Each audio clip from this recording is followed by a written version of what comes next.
The dust swirled up from Main Street like ghosts of better times, coating everything in Dust Hollow with the same shade of defeat. The afternoon sun beat down mercilessly on the small frontier town, making the wooden buildings creak and groan like old bones. It was the kind of place where dreams came to die, where the railroad had promised to stop but never did, leaving behind a collection of weathered souls too stubborn to move on. Josephine Callahan stood at the edge of town, her tall frame casting a long shadow across the parched earth.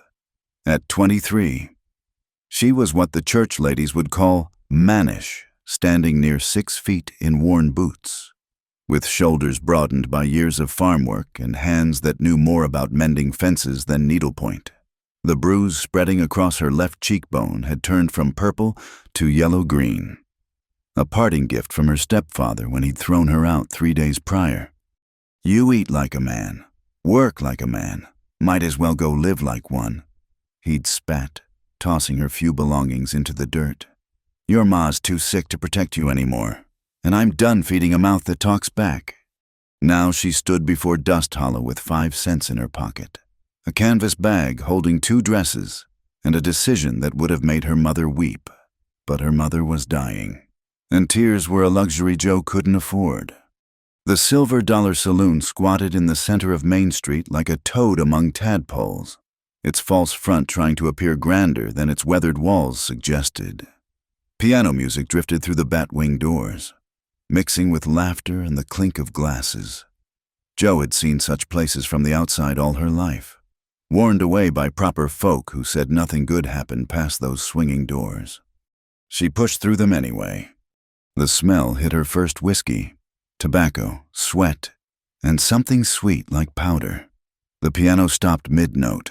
Conversations died like candles snuffed out one by one. Every eye in the place turned to her, taking in her height, her bruised face, her work-roughened hands gripping that pathetic canvas bag. "Well, well," a woman's voice, smooth as aged bourbon, cut through the silence. "Either you're lost, honey, or you're here for a reason. Which is it?" The speaker emerged from behind the bar, Nadine Crawford, though everyone called her Miss Nadine. She was somewhere past 40, with red hair piled high and a dress that showed she'd once been beautiful enough to stop trains, even if those trains never came to Dust Hollow. She ran the Silver Dollar and the girls who worked upstairs with an iron fist and a velvet glove. Joe lifted her chin, a habit born from years of being told to keep it down. "I'm looking for work." "That's so." Nadine's painted lips curved into something that wasn't quite a smile. "Can you sing Dance Pour Whiskey without spilling?" "No, ma'am." Joe's voice came out steadier than she felt. "But I can offer something else." The saloon had gone so quiet you could hear the wind rattling the windows. Every man in the place was watching now. Cowboys, merchants, drifters. Their eyes crawled over her like ants on sugar. Joe forced the words out before courage failed her. "I've never been with a man. I'm willing to sell that, to whoever pays fair." Someone dropped a glass. It shattered on the floor, the sound sharp as a gunshot. At the poker table in the corner, coins scattered as a player jerked in surprise. But it was the reaction of one man that would matter, though Joe didn't know it yet. "Lord have mercy," someone whispered. "Did she just say what I think she said?" another voice asked. Nadine studied Joe with eyes that had seen too much to be shocked by anything. "Honey, you know what you're asking once that's gone. It's gone. No taking it back." "I know what I'm asking." Joe's fingers dug into the canvas bag. "I need money. I've got nothing else to sell." A man at the poker table started laughing. Big Pete Morrison, who owned the largest ranch outside town and had a wife back east who never visited. His belly shook with mirth, gold teeth glinting. "Well, I'll be damned. How much for a virgin farm girl? Miss Nadine must be worth something special." $50, another player called out. "I'll give 50 for first rights."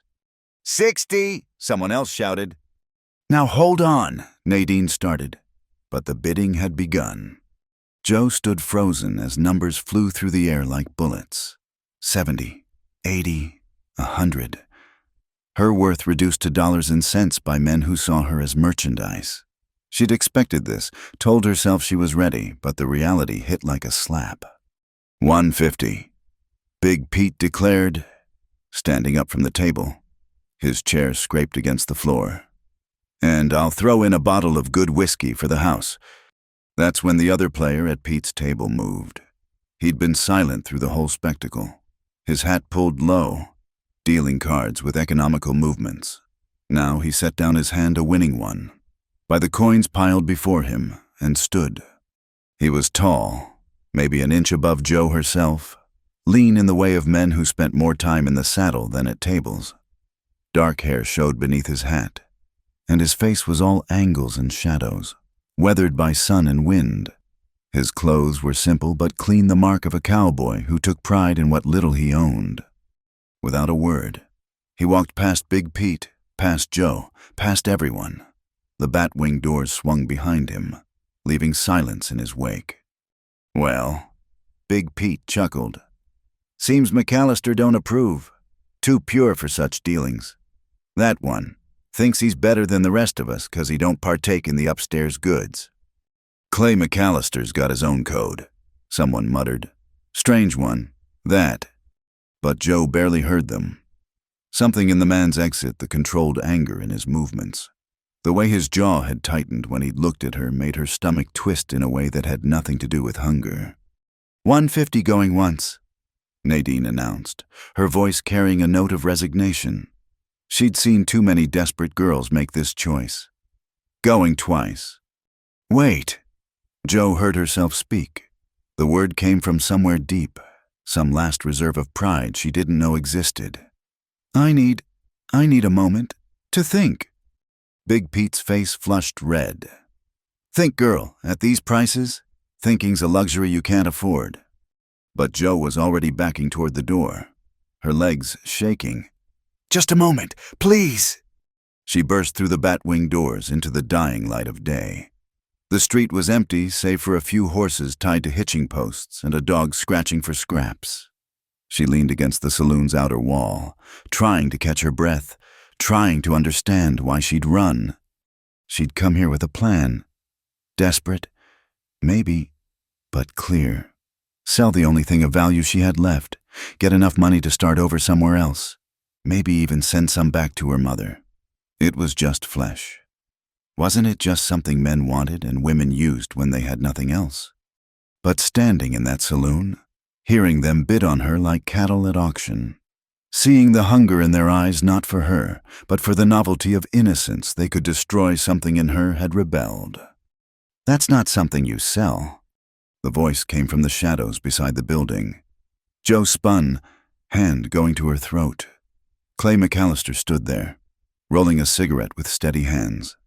Up close, she could see his eyes were gray as winter sky, set in a face that might have been handsome if it ever smiled. Excuse me. He struck a match, the flame briefly illuminating the sharp planes of his face. What you were offering in there, that's not something you sell. That's something someone earns with gentleness. Joe felt heat rise in her cheeks that had nothing to do with shame. Easy for you to say. You're not standing here with 5 cents and nowhere to go. No, he agreed, taking a long draw from his cigarette. I'm not. They stood in silence as the sun sank lower, painting the sky the color of blood and gold.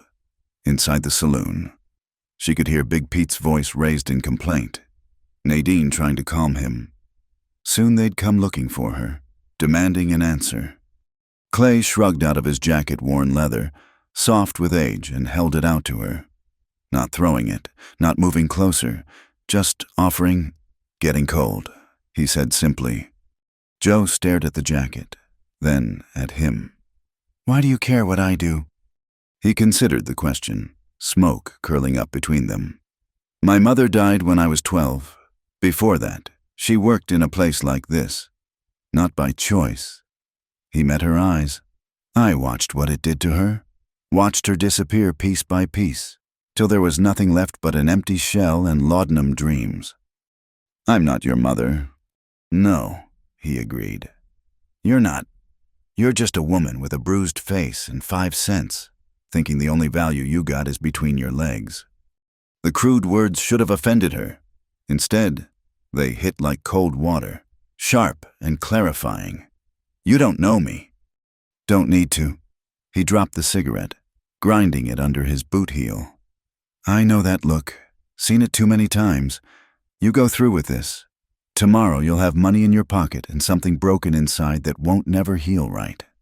Joe wanted to argue, wanted to tell him he was wrong, but the words wouldn't come, because somewhere deep down, she knew he was right. She'd felt it the moment the bidding started, something essential about herself being bartered away. So, what am I supposed to do? The question came out small, defeated. I've got nowhere to go, no family that wants me, no skills anybody'd pay for. Clay studied her for a long moment. Then he turned and started walking. Come on. Where? Duncan's ranch, 2 miles north. They need someone to help with cooking and mending. Nothing fancy, but it's honest work. Joe didn't move. Why would you help me? He paused, looking back. In the dying light, his face was unreadable. Because someone should have helped her, and didn't. The bat-wing doors burst open. Big Pete stood there, face flushed with whiskey and irritation. There you are, girl. We got business to conclude. Clay stepped between them, casual but unmistakable. No, you don't. Now see here, McAllister. Pete. Clay's voice was quiet, but something in it made the bigger man step back. Go back inside. Play your cards. Find your comfort with one of Nadine's regular girls. This one's not for sale. She offered. She made a mistake. Now she's correcting it. Clay's hand rested easy near his hip, where Joe now noticed a well-worn Colt sat in its holster. That going to be a problem? Big Pete's eyes darted between them, calculating. Clay McAllister wasn't known as a gunfighter, but he wasn't known as a pushover either. And there was something in his stance that suggested pushing this particular issue would be unwise. This is a free country, Pete blustered. Girl can do what she wants. Yes, Clay agreed. She can, and what she wants is to leave. Isn't that right, Miss? Joe found her voice. Yes, that's right. Pete spat tobacco juice into the street. You're lost, girl. Won't get offers like that again. He stomped back inside, letting the doors swing violently. Clay waited until the doors stopped moving, then started walking again. This time, Joe followed. They walked in silence through the darkening town, past the general store closing for the night, past the church with its crooked steeple, past the schoolhouse where children learned their letters. Normal things, decent things, things Joe had almost thrown away forever.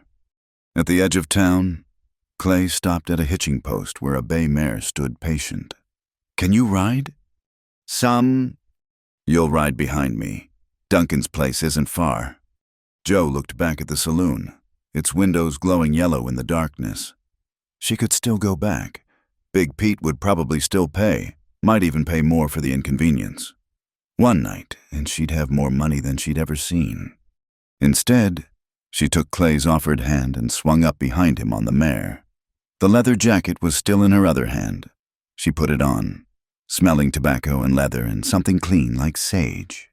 Thank you, she whispered as they started forward. Clay didn't answer for so long she thought he hadn't heard.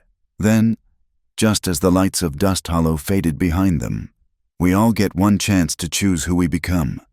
You just made yours. The mare's hooves beat a steady rhythm on the hard-packed earth.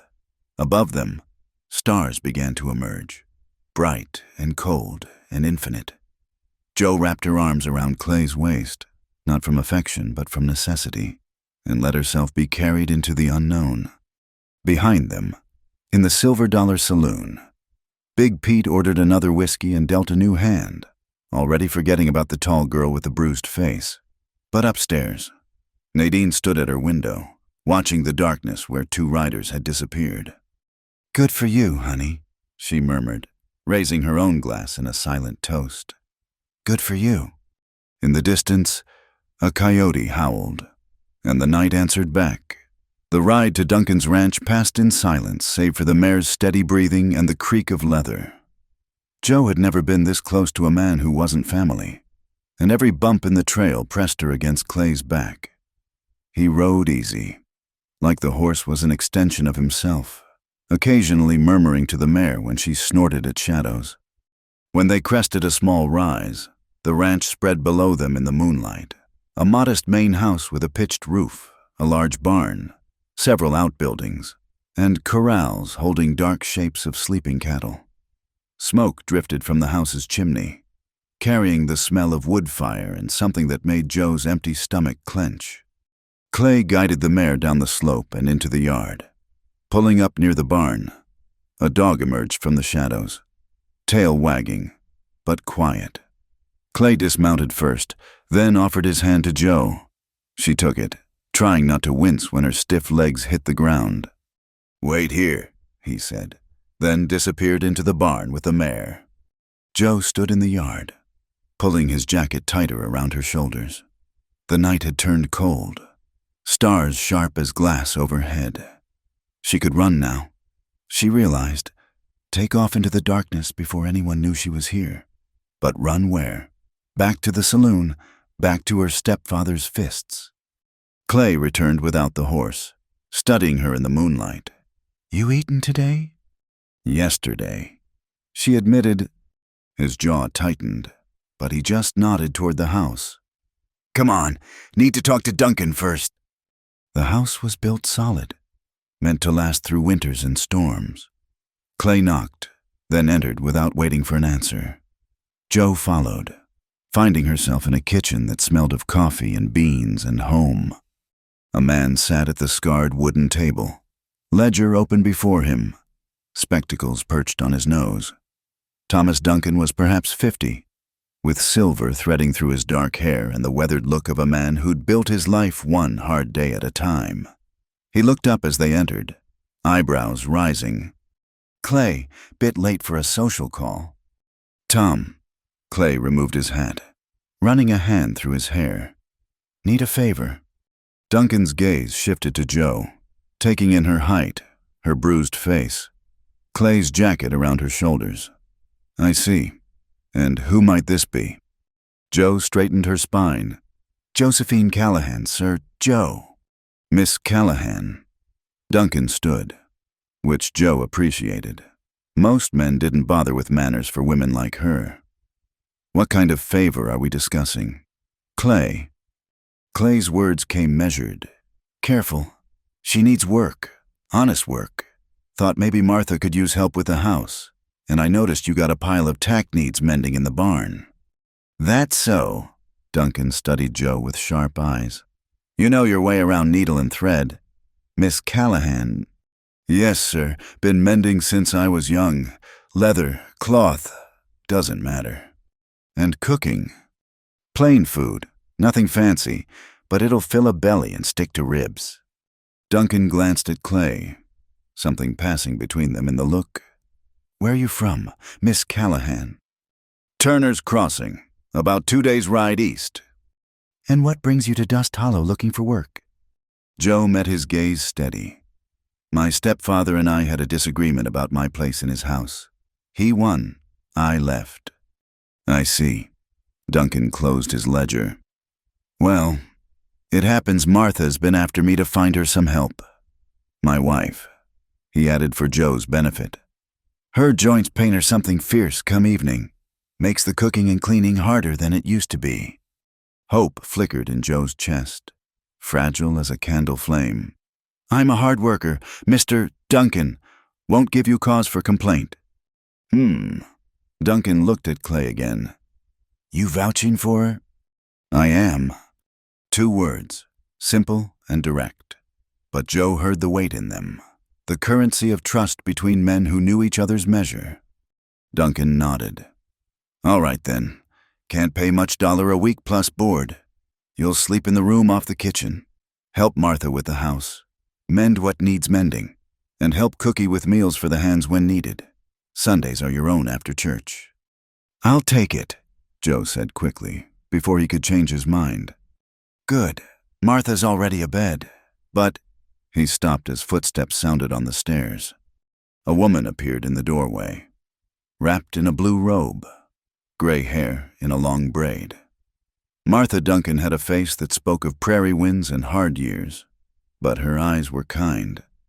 "Thomas Duncan, you know better than to hire help without consulting me. Now, Martha." She waved him quiet, approaching Joe with the careful movements of someone whose bones protested, "Let me look at you, girl." Joe stood still as Martha circled her, feeling like a horse being inspected. The older woman's gaze lingered on the bruise, on Joe's calloused hands. On the way, she held herself ready to run. "You running from the law?" Martha asked bluntly. "No, ma'am." "From a husband?"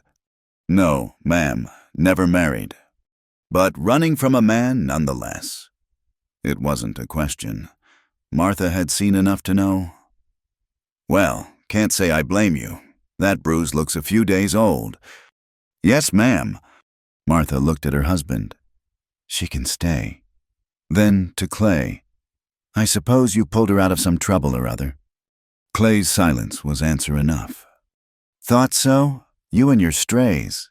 But her tone was fond. "Girl looks half-starved.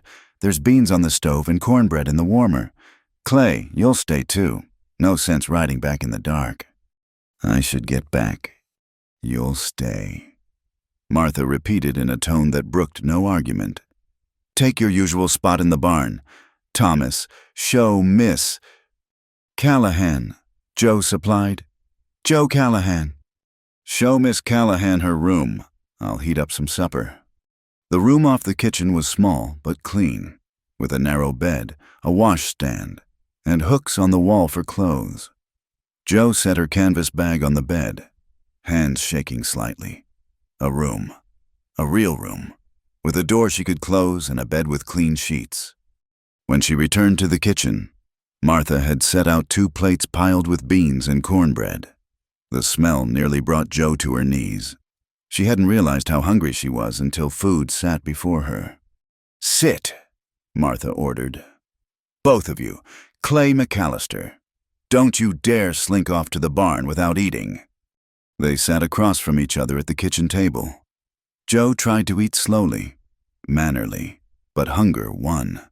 She cleaned her plate in minutes, then flushed with embarrassment. Martha wordlessly ladled more beans onto her plate. "When's the last time you ate proper, eh?" "Been a few days," Joe admitted. "Thought so. Eat up. Can't have you fainting over the washtub tomorrow." Clay ate steadily, quietly. Joe risked glances at him, trying to understand this man who'd upended his evening for a stranger. He caught her looking once, and she quickly focused on her cornbread. When they'd finished, Clay stood. "Thank you for supper, Martha." "You know you're always welcome at this table." Martha's expression softened. "Your mother would be proud." "Clay, the man you've become." Something flickered across his face pane, maybe, or memory. "Good night, Martha. Tom, Miss Callahan." He left through the back door, heading for the barn. Joe watched him go, then turned to find Martha watching her. "That's a good man," the older woman said. "Carries more weight than he should, but good through and through." "He helped me tonight. I don't even know why." Martha began clearing the plates. "Clay's got his reasons for the things he does. Lost his mother young, grew up hard, but instead of letting it twist him mean like it does some, he went the other direction." She paused. "What trouble did he pull you from?" "If you don't mind my asking." Joe stared at her hands. I almost made a terrible mistake. At the saloon, he talked me out of it." "Ah." Martha's voice held no judgment. "Yes, that would stir him up. His mother worked at a place like that, before she died. He was just a boy, but he remembers." "He mentioned that." "Did he?" Martha looked surprised. "He doesn't usually. Must have wanted you to understand." She dried her hands on her apron. Well, that's behind you now. This is a good place. The Duncan Ranch. We take care of our own. Joe's throat tightened. Thank you for the chance. Everyone deserves a chance. Question is what you do with it. Martha moved toward the stairs, then paused. That room has a bolt on the inside of the door. Use it if it helps you sleep. Nobody here will bother you. But I understand sometimes a woman needs to know she can lock the world out. After Martha retired, Joe sat alone in the kitchen, listening to the house settle around her. Through the window, she could see a faint light in the barn on Clay's lantern. Probably, she wondered if he was thinking about his mother, about the woman he couldn't save. She washed the dishes carefully, learning where things belonged. Tomorrow she'd start earning her keep, proving she was worth the chance they'd given her. But tonight, she just needed to make sense of how quickly everything had changed. In the saloon, she'd been ready to sell herself for money. Now she sat in a warm kitchen with a full belly and a job waiting come morning. All because a quiet cowboy decided she was worth more than the price men would pay for her innocence.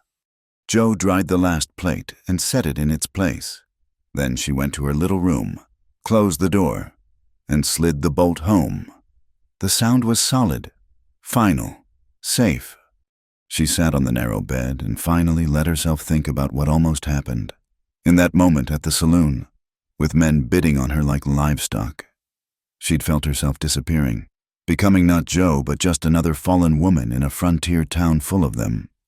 But Clay had seen her, not as goods for sale, not as a desperate girl with a bruised face, but as a person worth helping.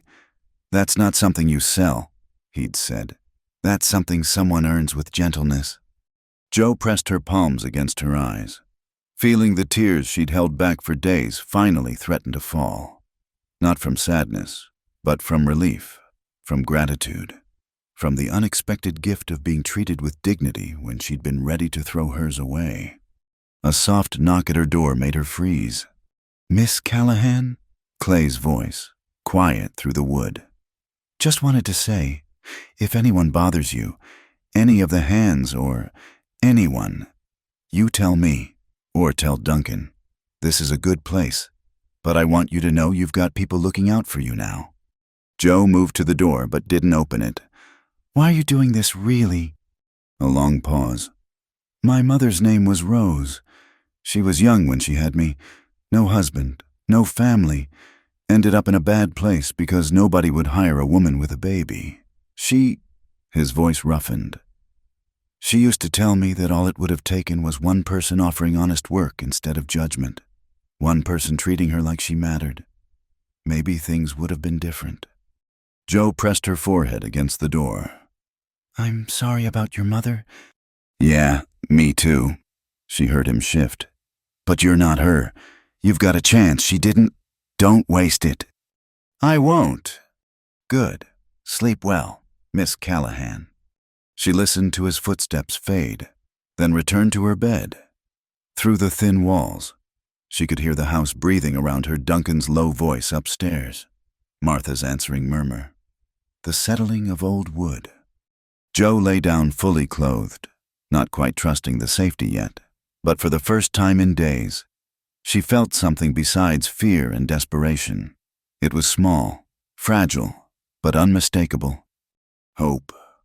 Tomorrow would bring new challenges. She'd have to prove herself, work harder than she'd ever worked. There would be whispers. She knew. Word would spread about the girl Clay McAllister brought to the Duncan Ranch. People would wonder, assume, judge. But tonight, she had a locked door and a full stomach and the memory of gray eyes that had looked at her and seen something worth saving. It was more than she'd had this morning. It was enough. Outside, in the barn, Clay sat on a hay bale, rolling a cigarette he wouldn't smoke. He thought about his mother, about the choices people make when the world backs them into corners, about the girl now sleeping safe in the kitchen room, who'd stood at the same precipice his mother had and been lucky enough to have someone pull her back. He couldn't save his mother. That guilt would follow him to his grave. But tonight, maybe he'd balance the scales just a little. The lantern flickered. casting dancing shadows on the barn walls. Somewhere in the distance, a coyote called to its pack, and the night answered back. Clay settled into the hay, hat over his eyes, and let himself believe that sometimes, just sometimes, a man could make a difference. In her narrow bed, Jo Callahan closed her eyes and did the same. Jo woke before dawn to the sound of roosters and the distant lowing of cattle. For a moment, she forgot where she was, panic rising in her throat. Then the events of yesterday came rushing back the saloon. Clay, this room with its blessed lock on the door. She dressed quickly in one of her 2 dresses, splashed water on her face from the washstand, and ventured into the kitchen. Martha was already there, moving stiffly as she stoked the stove. "Morning," Jo said quietly. Martha turned, offering a tired smile. "You're up early? Good. The men eat at sunrise, and there's plenty to do before then." She gestured to the stove. "Know how to make biscuits?" "Yes, ma'am." "Then get started. I'll handle the coffee and bacon." They worked in companionable silence, Jo finding comfort in the familiar rhythms of kitchen work. As the sky lightened outside, she heard boots on the porch, men's voices discussing the day's work. "The hands eat in the cookhouse usually," Martha explained. "But Cookie's down with a bad tooth, so we're feeding them here this week." She paused, studying Jo. "They're good men, mostly, but keep your distance at first. Let them get used to you being here." Jo nodded, understanding what wasn't said. A young woman at a ranch full of men needed to be careful, establish boundaries. She'd learned that much at her stepfather's farm, dodging the hired hands who thought her height meant she was fair game for their crude comments. The door opened and men filed in, hanging their hats on pegs. Jo kept her eyes on the biscuits she was pulling from the oven, but she felt their curious stares. Duncan entered with 2 other men, an older Mexican with silver at his temples and a younger man with sandy hair. "Boys," Duncan announced. "This is Miss Callahan. She'll be helping Martha with the house and such. Mind your manners." A chorus of "ma'am" greeted this announcement. Jo nodded without looking up, setting the biscuits on the table alongside the bacon and coffee Martha had prepared. "Where's Clay?" one of the men asked. "Went out early to check the north pasture," another answered. "Said something about a fence down." Jo tried not to feel disappointed. She'd hoped to thank him properly for yesterday, away from Martha's knowing looks. But perhaps distance was better. He'd done his good deed, no need to complicate things. After the men left for their work, Martha showed Jo around the house properly. It was larger than it looked from outside, 4 bedrooms upstairs, a parlor, Duncan's study, and various storage rooms. "Tuesday is wash day, Thursday is baking, Saturday is heavy cleaning," Martha explained. "The rest we fit in as we can, but first," she led Jo to the barn, to a corner filled with saddles, bridles, and harnesses in various states of disrepair. "Tom's been after someone to tackle this mess for months. You really can work leather." Jo picked up a bridle with a broken cheek piece, examining it with experienced hands. "My stepfather was too cheap to buy new. I learned to make do." She traced the break. "This'll need a new piece riveted in, but I can do it." "Good. Work out here when the house chores are done. The men appreciate well-maintained tack. Might help them accept you faster." Jo spent the morning establishing a rhythm, helping Martha with breakfast cleanup, starting bread for dinner, then escaping to the barn with an armload of damaged leather. The work was familiar, soothing. Her hands knew what to do without thought, leaving her mind free to wander. She was deep in mending a stirrup leather when a shadow fell across her work.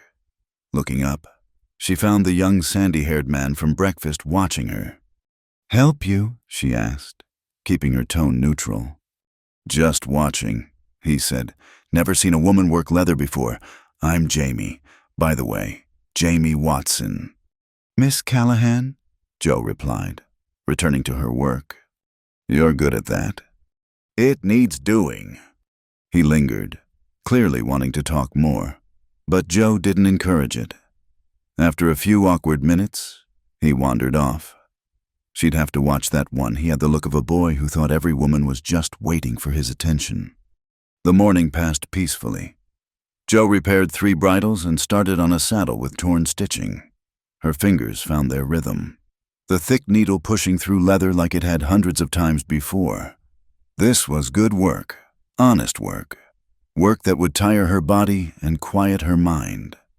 Around noon, she returned to the house to help Martha with dinner preparations. The older woman moved easier now that the morning stiffness had passed, and they worked together efficiently. "Saw Jamie sniffing around the barn," Martha mentioned casually. "He didn't bother me." "Good. Boy means no harm, but he's young. Doesn't always think before he speaks." Martha kneaded bread dough with practiced movements. "How are you with a needle on cloth? Got a pile of shirts need mending?" "I can manage." "Then we'll set you up in the parlor this afternoon. Good light there." After the midday meal served in shifts as men came and went, Jo settled into a chair by the parlor window with a basket of torn shirts. The work was even more familiar than leather, and she lost herself in the tiny, precise stitches. She was finishing a particularly bad tear when horses approached outside.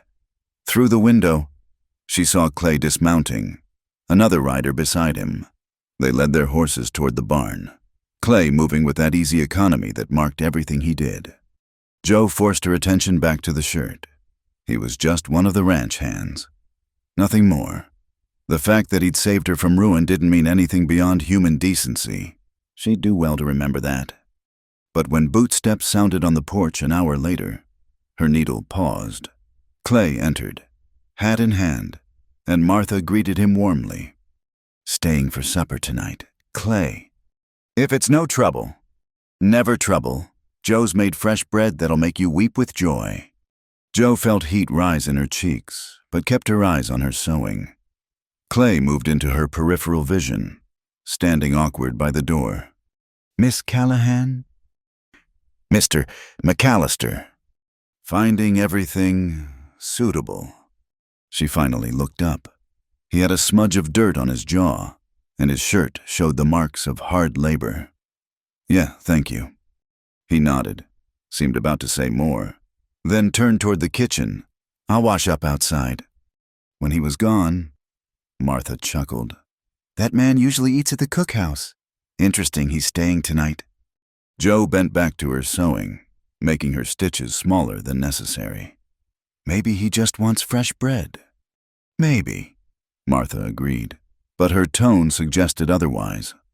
Supper was a livelier affair than breakfast. Duncan held court at the head of the table, discussing plans for the fall roundup. Clay sat with the other hands, contributing occasional comments but mostly listening. Jo served and cleared, keeping herself busy to avoid the weight of curious eyes. After the meal, some men retired to the porch for smokes and conversation. Jo began washing dishes, declining Martha's offer of help. "You've done enough today," Martha said. "I'm turning in early. Don't stay up too late."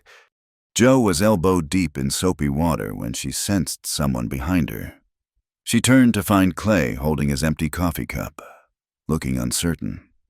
"Just wanted to bring this in," he said. "Thank you."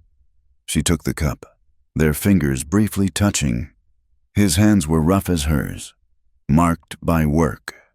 He shifted, glancing toward the door where male laughter drifted in. "They treating you decent?" "The men." "They've been respectful." "Good. They know better. But," he trailed off, running a hand through his hair, "how's the work not too hard?" Jo almost laughed. "Mr. McAllister, I've been working since I could walk. This is no harder than what I'm used to. Easier. In truth, nobody's raised a hand to me here." His jaw tightened. "They better not." Something in his tone made her study him closer. "Why do you care so much? You don't know me." Clay was quiet for so long she thought he wouldn't answer. "Then, maybe that's why. Because I don't know you. Don't know your past, your mistakes. Nothing but what I see. And what I see is someone trying to make an honest go of it." Plenty of women try. Not all get the chance. No, he agreed. They don't. He moved toward the door, then paused. There's a dance Saturday night, in town, at the church. The hands usually go. And Martha likes to chaperone. You should come. Joe's hand stilled in the dishwater. I don't think that's wise. People will talk. People always talk. Doesn't mean we have to listen. After he left, Joe finished the dishes mechanically. A dance. She'd never been to a proper dance. Her stepfather hadn't held with such frivolity. And before that, when her real father was alive, she'd been too young. Later, in her small room, she examined her 2 dresses critically. Both were worn. Practical things meant for work. Nothing suitable for a dance. Even if she decided to go, which she wouldn't. It was too soon. Too risky. People in town might recognize her from the saloon. Might whisper about the girl who'd tried to auction herself off. She lay in bed, listening to the night sounds of the ranch horses nickering, the distant howl of coyotes, the creak of the windmill. In the barn, Clay would be settling into his hay bale bed. Did he think of her as she thought of him, or was his kindness just habit? The actions of a man raised to help those in need. Joe pressed her face into the pillow, trying to quiet her racing thoughts. Tomorrow there would be more work washing, mending, cooking. Good, honest labor that would earn her keep and tire her enough to sleep without dreams. That's all she needed. All she could allow herself to want.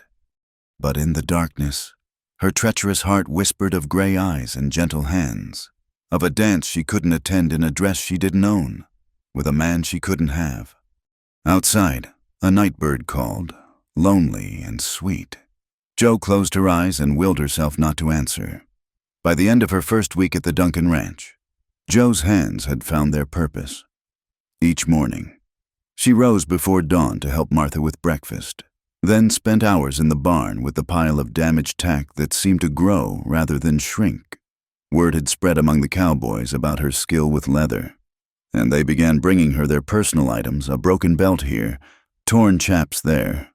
"Never seen stitching that neat," said Frank Morrison, the older Mexican hand, examining his repaired saddle. "Where'd you learn?" "Necessity," Joe answered simply, "already working on the next piece." Frank nodded knowingly. "Best teacher there is." The rhythm of work soothed her. Thread through leather, pull tight, repeat. Each completed repair was a small victory, proof that she could earn her place here through skill rather than desperation. The cowboys began nodding to her with respect rather than curiosity, and Martha's approving smiles came more frequently. It was Thursday afternoon, her hands deep in bread dough, when Jamie Watson appeared at the kitchen door again. He'd been hovering all week, finding excuses to be wherever Joe was working. "Miss Callahan, I was wondering," he began. "The answer's no. Jamie," Martha interrupted from her seat by the window where she was shelling peas. "Whatever foolish thing you're about to ask." Jamie's face reddened. "I was just going to ask if she needed anything from town. I'm riding in for supplies." "That's Clay's job today," Martha said firmly. "As you well know." As if summoned, Clay appeared behind Jamie, making the younger man jump. "You lost, Watson." "No, sir, just thought—" "That's your problem. Too much thinking, not enough working." Clay's tone was mild, but Jamie quickly excused himself. Clay watched him go, then turned to Joe. "He bothering you?" "No more than a mosquito," Joe replied, punching the bread dough perhaps harder than necessary. Clay's lips twitched the closest she'd seen to a smile from him. "Let me know if the mosquito needs swatting. I can handle mosquitoes fine on my own." "I'm sure you can." He pulled a list from his pocket. "Martha, anything else needed from town?" Martha reviewed the list, adding a few items. As she handed it back, she mentioned casually, "Joe's been working herself ragged. Might be she could use some fresh air. A ride to town would do her good." Joe's hands stilled in the dough. "I have work to finish." Work'll be here when you get back. Martha said, "Go on. I can manage afternoon chores." Joe looked between Martha's knowing expression and Clay's carefully neutral face. "I don't want to be trouble." "No trouble," Clay said. "If you're willing to help load supplies, that is." The ride to town felt different in daylight, sitting beside Clay on the wagon seat rather than clinging behind him on horseback. Joe kept space between them, aware of every bump that shifted her closer. Neither spoke for the first mile.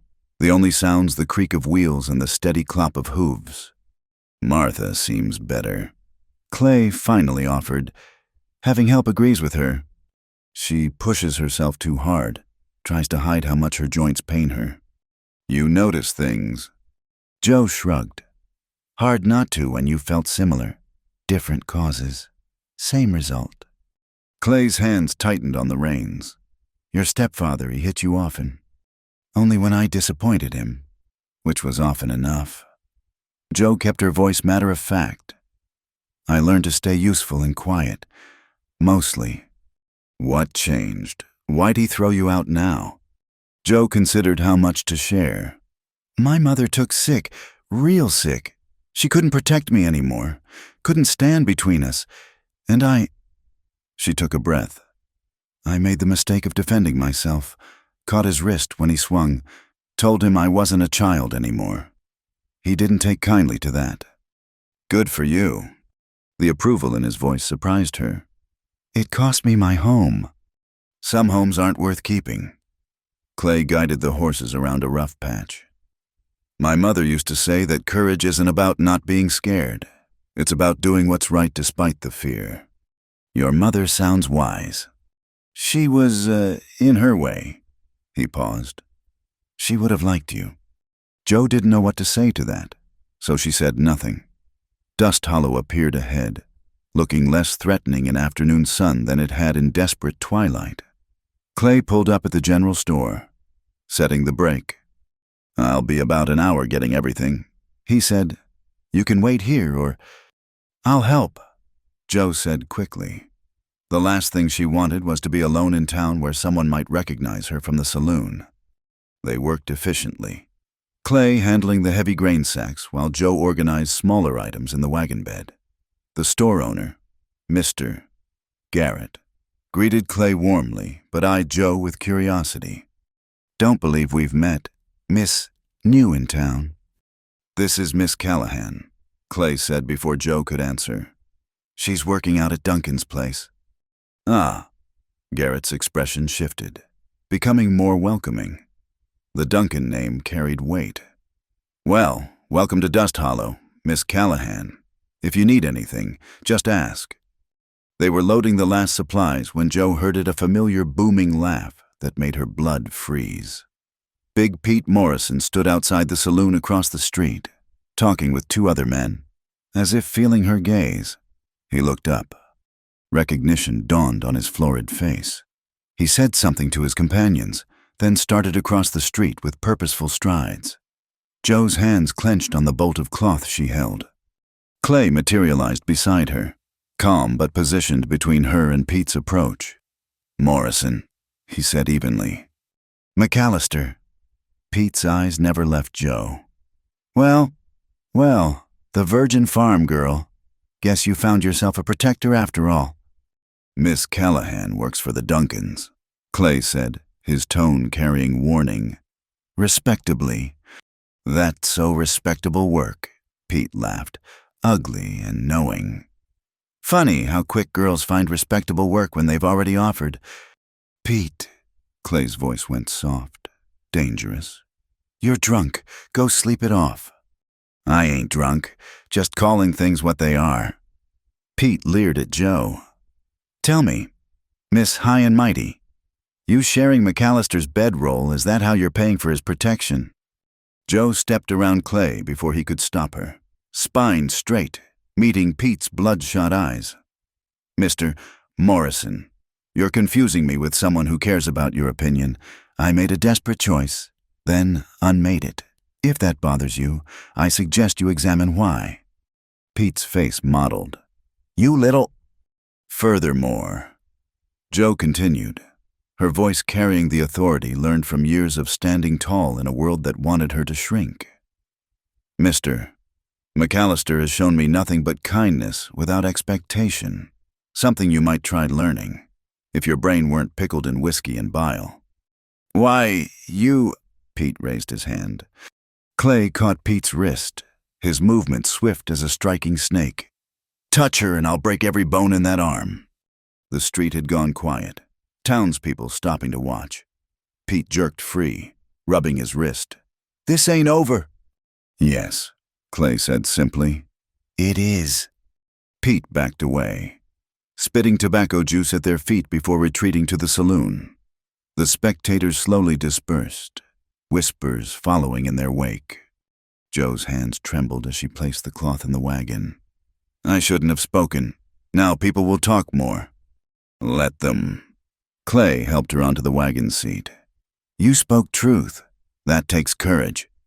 They rode in silence until the town fell behind them. Then Joe asked, "Why do you always defend me first at the saloon?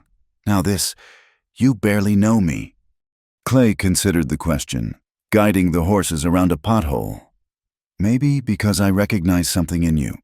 That determination to stay standing when the world wants to knock you down. That refusal to be what others expect. I almost gave in that night at the saloon. But you didn't. That's what matters." Joe studied his profile, the strong jaw, the lines earned by sun and wind, the steady way he held himself. "Tell me about her. Your mother." Clay's hands tightened on the reins, but his voice came steady. "Rose McAllister, prettiest woman in 3 counties. They said, got in trouble young. No husband in sight. Her family threw her out." He paused. "She did what she had to keep us fed. Worked at the Gilded Cage until she couldn't anymore." "What happened?" "Laudanum. Started taking it for the pain soul pain more than body. Took more and more until one day she took too much." His voice roughed. "I was 12. Found her when I came home from school." "Clay, I'm sorry." "Long time ago," but pain still threaded through the words. "Spent years angry, at her, at the men who used her, at God. Then one day I realized anger was just another kind of poison. Better to try preventing other women from walking her path." "Is that what I am, a chance to save her by proxy?" Clay turned to look at her fully. "No, you're not her. You're Josephine Callahan, with your own story and your own strength. I helped because it was right, not because you reminded me of anyone." Joe felt warmth bloom in her chest, dangerous and sweet. "Thank you for seeing me as myself." "Thank you for being worth seeing." They reached the ranch as afternoon slanted toward evening. While Clay tended the horses, Joe helped carry supplies inside. Martha took one look at her face and raised an eyebrow. "Eventful trip. We encountered Big Pete Morrison in town." Joe admitted. "Ah, that blowhard. What did he want? To make me feel small?" Joe straightened her shoulders. "He failed." Martha smiled approvingly. "Good girl. Now, about that dance Saturday?" "I'm not going." "Nonsense. I've got a dress that might fit you with some alteration. Nothing fancy, but proper enough." "Martha." "Child, you can't hide forever. Face them down now, while you've got folks standing with you. Wait too long and fear gets its hooks in deep." That evening, after chores were done, Martha produced the dress blue calico. Simple but well made. It was too short, as expected, but the seams could be let down. Joe found herself holding it against her body, imagining... "Pretty color," Clay commented from the doorway, making her jump. "I haven't decided about the dance," Joe said quickly. "No pressure, but if you do decide to go, save me a dance." Joe's breath caught. "You dance?" "Badly, but I make an effort for good causes." After he left, Joe sat with the blue dress pooled in her lap. In her small room that night, she carefully let down the hem, each stitch a tiny act of hope. Maybe Martha was right. Maybe facing the town's whispers head-on was better than hiding. And maybe, just maybe, dancing badly with a good man was worth the risk. Saturday arrived with a bright autumn sun that did nothing to calm Joe's nerves. She'd spent the morning helping Martha with extra baking for the church social that preceded the evening dance.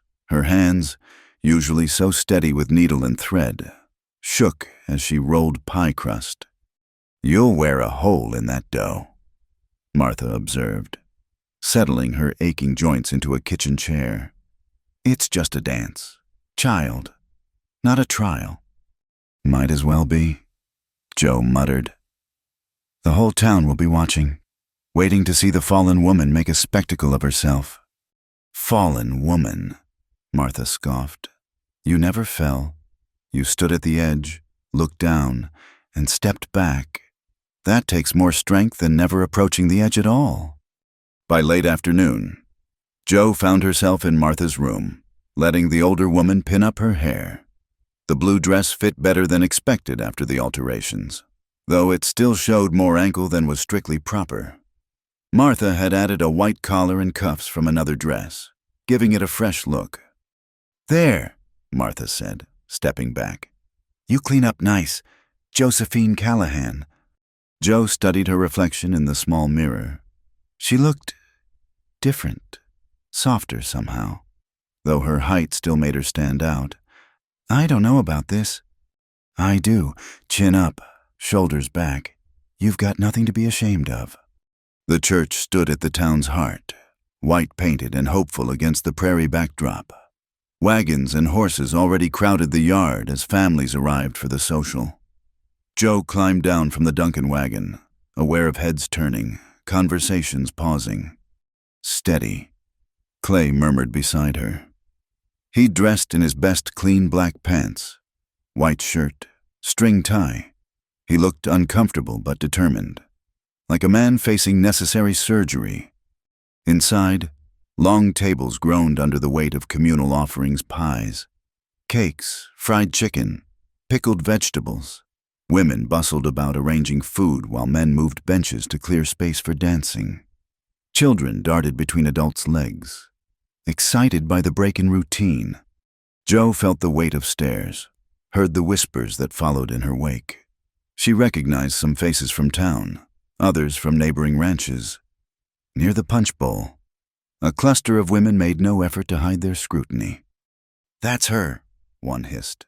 "The one from the saloon." "Shameless," another added. "Coming here like nothing happened."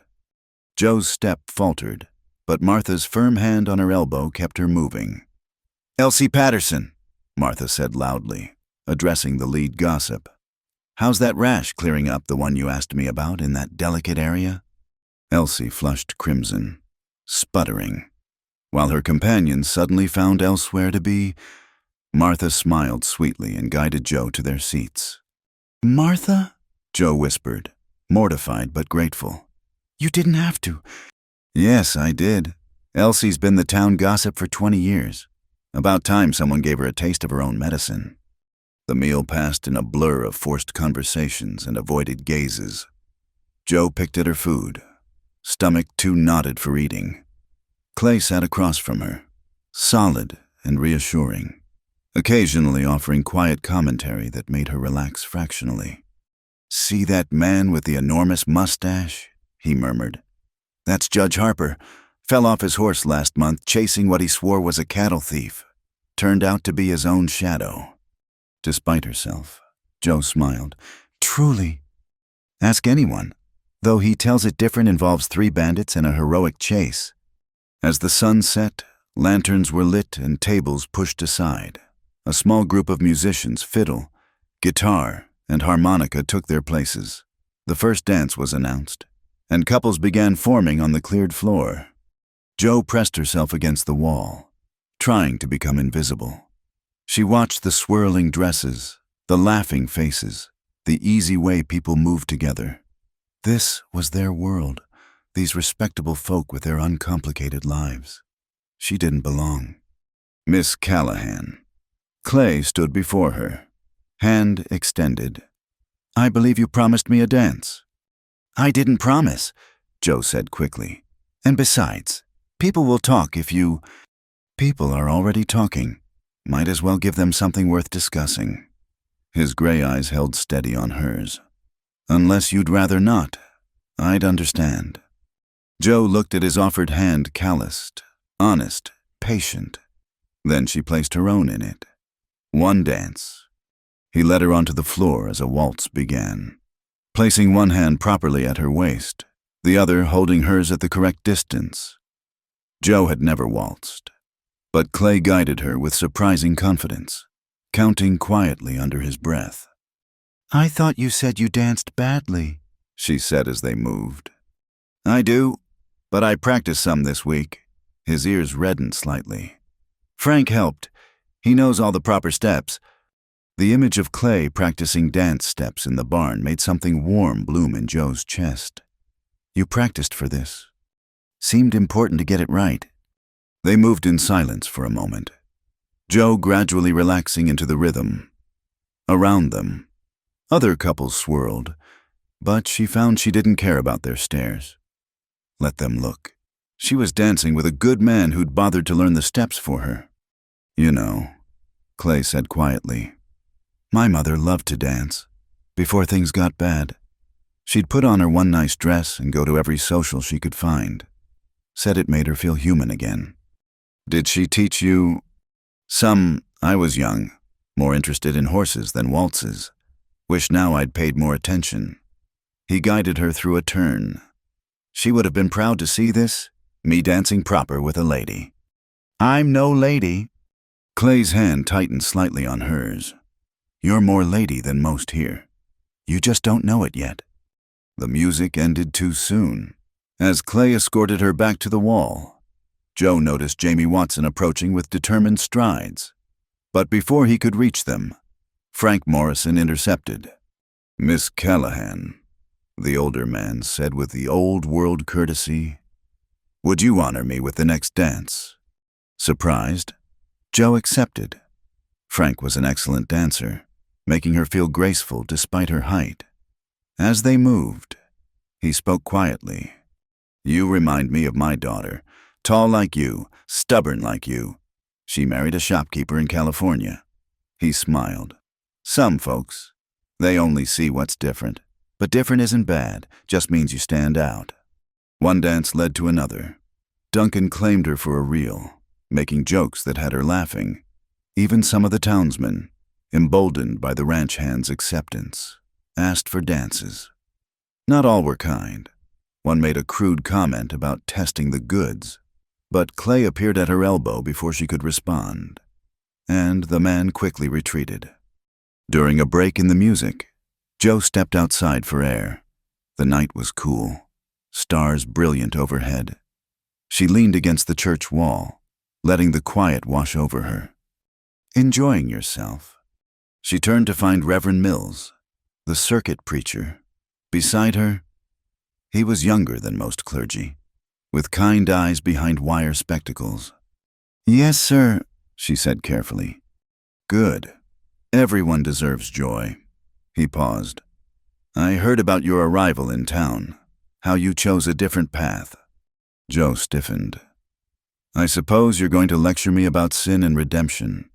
"No, I was going to say that grace isn't just about being forgiven. It's about forgiving yourself." He smiled gently. "The hardest sermon I preach is the one about stones and who should cast them. Most folks prefer the fire and brimstone ones, easier to point fingers at others than examine themselves." Before Joe could respond, angry voices rose from around the corner. She recognized one immediately, Big Pete Morrison. "Dancing with her like she's respectable, it's a disgrace." "Pete, you're drunk." That was Duncan's voice, firm but calm. "Go home." "Don't tell me what to do. That girl tried to sell herself not 2 weeks back. Now she's prancing around like butter wouldn't melt." "That's enough." Clay's voice, cold as winter wind. Joe rounded the corner to find Pete squared off against Clay and Duncan. Several townsmen watching uncertainly. Pete swayed on his feet, whiskey fumes visible from 10 feet away. "There she is," Pete pointed at Joe. "The saloon girl playing at being decent." Mr. Morrison." Joe stepped forward, ignoring Clay's attempt to stop her. You seem fixated on that night. Tell me, why does it bother you so much that I chose differently? Because you made a fool of me. No, Joe said quietly. You did that yourself. I offered something in desperation. You saw it as an opportunity to buy what you couldn't earn. When I walked away, you lost a chance to feel powerful. That's what really bothers you, isn't it? Pete's face purpled. You little...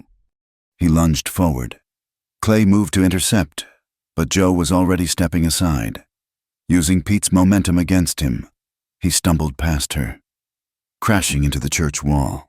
A lifetime of dodging her stepfather's fists had taught her well. Pete Morrison! A sharp female voice cracked like a whip. Mrs. Morrison, Pete's long-absent wife, stood in the doorway, having arrived on the evening stage. What in heaven's name are you doing? Pete straightened, suddenly looking like a schoolboy caught stealing cookies. Margaret, I thought you weren't coming until... Obviously. Her gaze swept over the scene, taking in Joe, the watching crowd, her husband's drunken state. Miss, I apologize for my husband's behavior. Pete, we're going home. Now.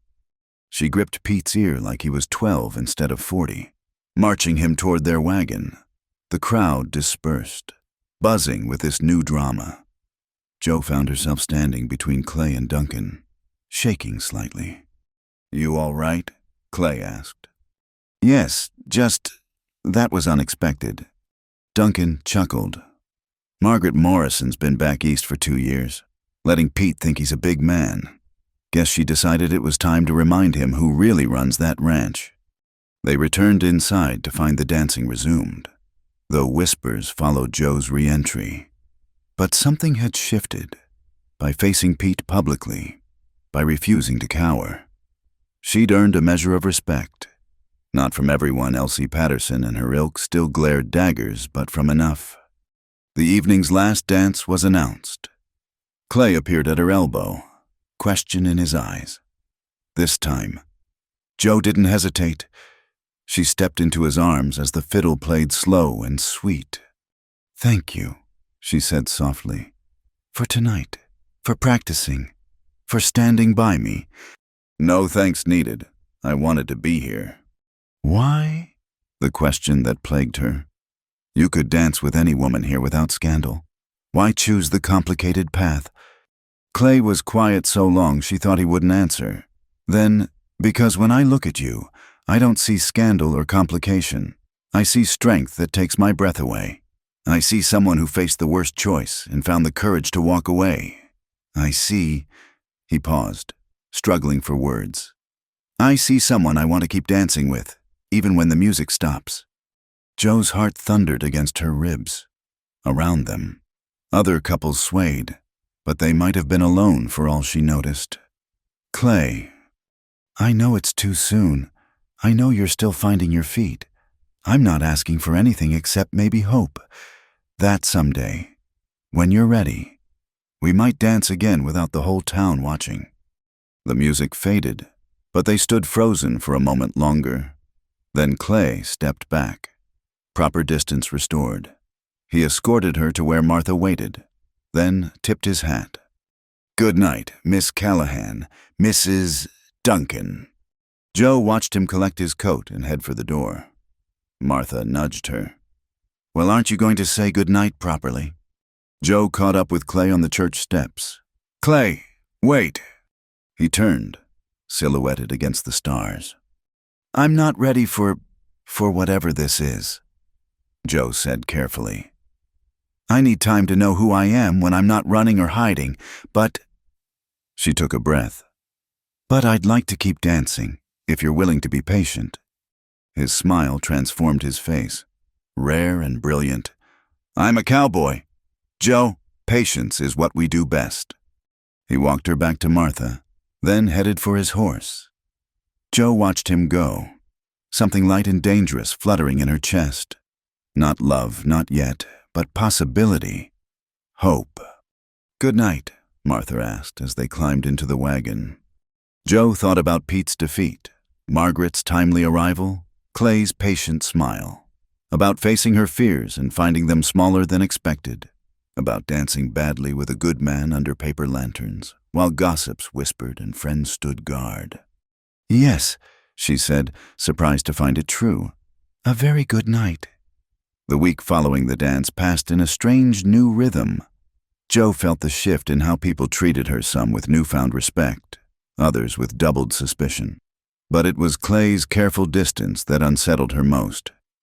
He took his meals at the cookhouse again, only appearing when ranch business demanded it. When they did cross paths, he was polite but remote, as if their conversation on the church steps had never happened.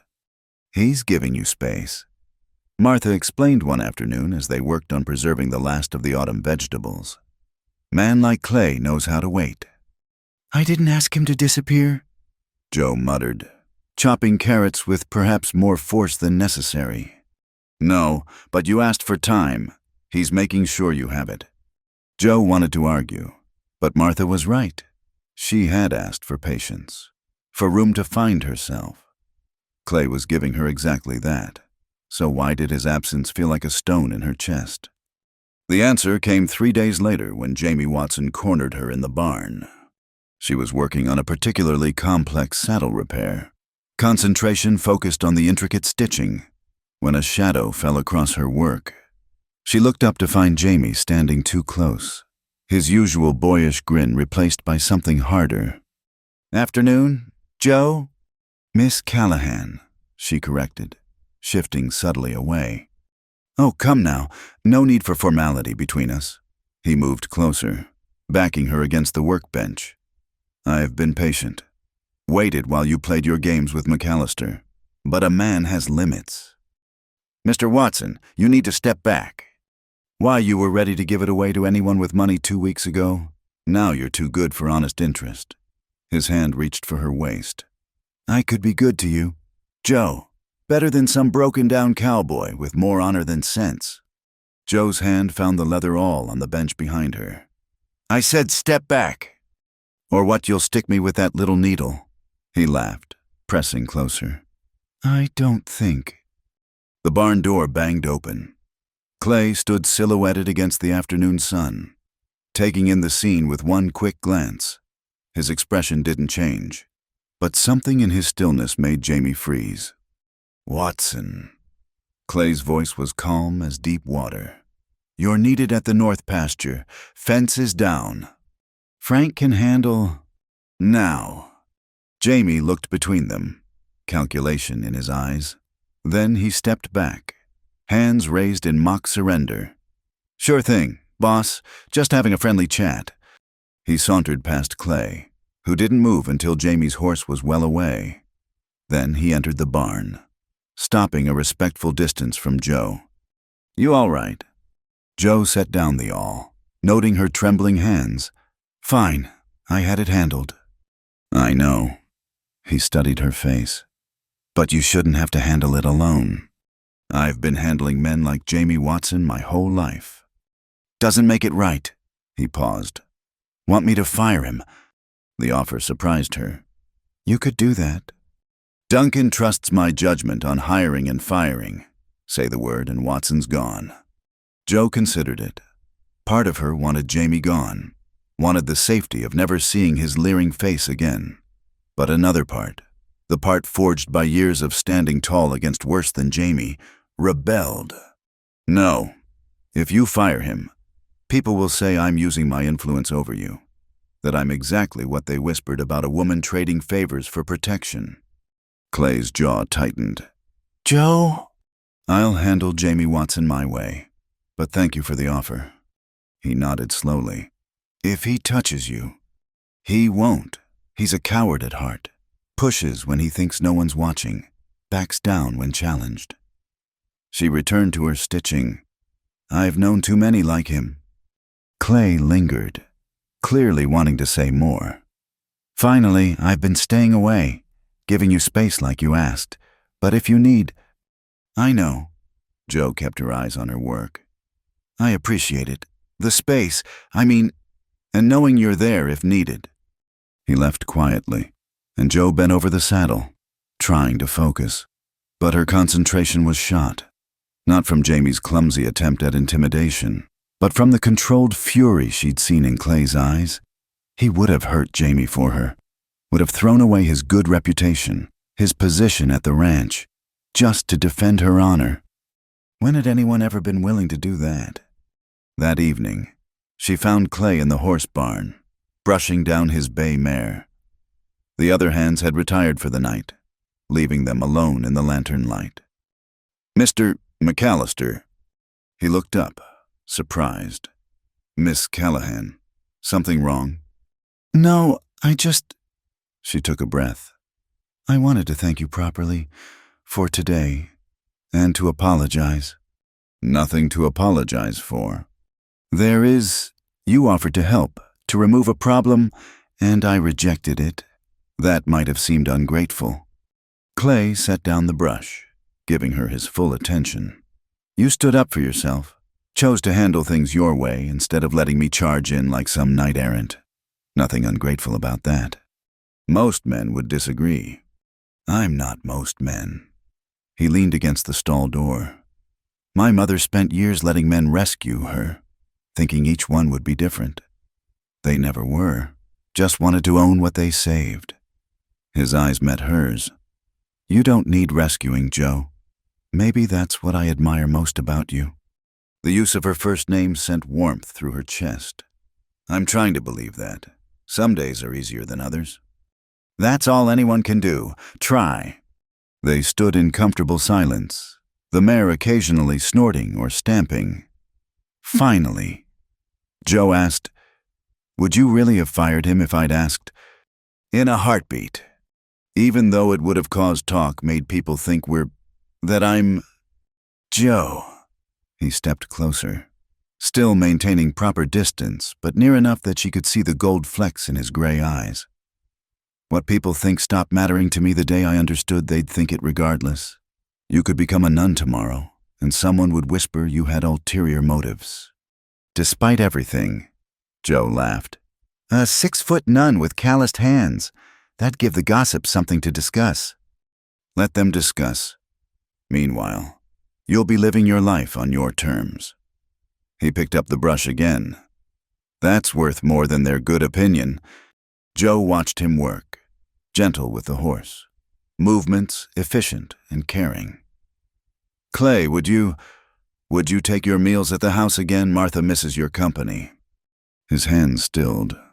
"Just Martha?" "No," she admitted quietly. "Not just Martha." When he smiled, it changed his whole face. "Then I'll be there tomorrow. Can't disappoint Martha." Joe left the barn feeling lighter than she had all week. Behind her, she heard Clay humming something low and sweet she didn't recognize. The sound followed her across the dark yard, a promise of tomorrow's breakfast and all the small moments that might follow. In her room, she found something on her bed, a small leather sheath, beautifully crafted, just the right size for her all. No note, but she recognized the stitching. Frank Morrison's work, left where she'd find it, a gift of protection, subtle and practical. She smiled, touching the smooth leather. Maybe Clay was right. Maybe what people thought mattered less than the quiet support of those who saw her truly. Tomorrow she'd thank Frank, would wear the sheath on her belt where Jamie Watson couldn't miss it, a reminder that she wasn't alone, even when handling things herself. Outside, a screech owl called, and the night answered back. Joe prepared for bed, movements unhurried. Tomorrow there would be bread to bake, clothes to mend, tack to repair. Jamie Watson might make another move, or he might slink away like the coward she'd named him. The town gossips would whisper, and Martha would deflect them with well-aimed barbs. And Clay would be at breakfast, quiet and steady as always, filling a space at the table she hadn't realized was empty until he'd filled it. It wasn't the life she'd planned, but it was becoming hers. One choice, one day, one carefully stitched moment at a time. The screech owl called again, closer now. Joe blew out her candle and lay in the darkness, one hand on the leather sheath. Tomorrow would bring its own challenges, But tonight she felt something she hadn't in years. Safe. Not because someone else stood guard, but because she'd learned to guard herself. And that, more than any dance or declaration, felt like coming home. In the horse barn, Clay finished grooming his mare and headed for his room in the loft. He paused at the door, looking back toward the house where one window still showed light Joe's room. As he watched, the light went out. "Good night, Josephine," he murmured to the darkness. "Sleep well." Tomorrow he'd see her at breakfast. It was a small thing, sharing a meal, but small things built the foundation for bigger ones. He'd learned patience breaking horses, waiting for trust to build slow and sure. This was no different, except the stakes felt higher than any horse he'd ever gentled. But Joe was worth the wait, worth the whispers and the gossip and Jamie Watson's petty jealousy, worth whatever time it took for her to trust not just him, but herself. Clay climbed to his loft, settling into the familiar comfort of hay and rough blankets. Through the barn's high window, stars wheeled overhead, constant as promises. He'd wait, however long it took. He'd wait. The letter arrived on a Thursday morning, carried by a passing traveler who'd been paid to deliver it. Joe recognized the shaky handwriting immediately. Mrs. Chen, her mother's only friend in Turner's Crossing, the Chinese herbalist who'd tended her mother's illness when no doctor would come. Joe's hands trembled as she read the brief message. "Your mother is failing. She asks for you. Come quickly." Martha found her sitting at the kitchen table, letter crushed in her fist. One look at Joe's face told the story. "Go," Martha said simply. "Take what you need from the pantry. I'll have Thomas ready a horse." "I can't ask." "You're not asking. Family is family, no matter the complications." Martha squeezed Joe's shoulder. "Clay's in the north pasture. He'll want to know." Joe packed quickly her few possessions, food for the journey, the small amount she'd managed to save from her wages. She was tightening the saddle on the borrowed mare when hoofbeats announced Clay's arrival. He swung down from his horse, taking in her packed bags and pale face. "Your mother." "Dying. I have to go." "Not alone." Joe's hand stilled on the leather straps. "Clay, I can't ask you." "You're not asking." He was already checking his saddlebags, calculating supplies. 2 days' ride to Turner's Crossing. We can make it in a day and a half if we push. My stepfather will be there. He won't welcome me, and he certainly won't welcome you. Don't care about his welcome." Clay's gray eyes met hers. "I care about you riding alone through rough country with your mind on your mother instead of the trail." Joe wanted to argue, to insist she could handle this alone as she'd handled everything else. But the thought of facing her stepfather again, of seeing her mother perhaps for the last time, made her throat tight with unshed tears. "Thank you," she whispered. They rode hard, stopping only to rest the horses and grab quick meals. Clay navigated them around the rougher settlements, choosing paths that were longer but safer. He didn't try to fill the silence with empty comfort, understanding that sometimes grief needed space to breathe. As they neared Turner's Crossing, Joe's dread grew. The landscape was achingly familiar, that twisted oak where she'd hidden from her stepfather's rages, the creek where she'd washed blood from her clothes, the hill overlooking the farm she'd once called home. "Tell me about her," Clay said quietly. "Your real mother, not the one shaped by your stepfather's fists." Joe considered. "She was strong once, before my father died. She laughed often, sang while she worked. She taught me to read using the family Bible, said education was the one thing nobody could take away." Her voice roughened. "Then father died, and she married Harold because a woman alone with a child had few choices. She tried to protect me, but each year took more from her, until protection meant just surviving another day. She loved you." "Yes, in her way, even when she couldn't show it anymore." They crested the final hill as sunset painted the sky. The farm spread below them, meaner than Joe remembered. The fields lay fallow, Fences broken, the house listing slightly as if too tired to stand straight. Doesn't look like Harold's much of a farmer, Clay observed.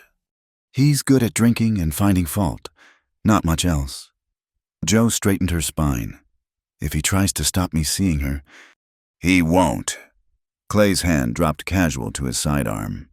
Man who hits women tends to reconsider when facing someone his own size. They rode into the yard as shadows lengthened. A few scrawny chickens scattered, but no one emerged from the house. Jo dismounted, legs unsteady after the hard ride. I'll tend the horses. Clay said, You go on.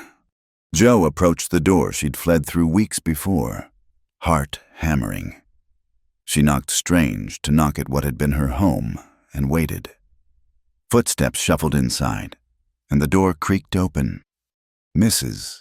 Chen stood there, her weathered face brightening with relief. Jo, you came! How is she? The older woman's expression told the story. Not long now. She's been asking for you. Your stepfather's at the tavern has been most days since she took to her bed. Jo followed Mrs. Chen through the familiar house, noting the neglect, dirty dishes, empty bottles, the smell of sickness and abandonment. Her mother's room was at the back, small and stuffy.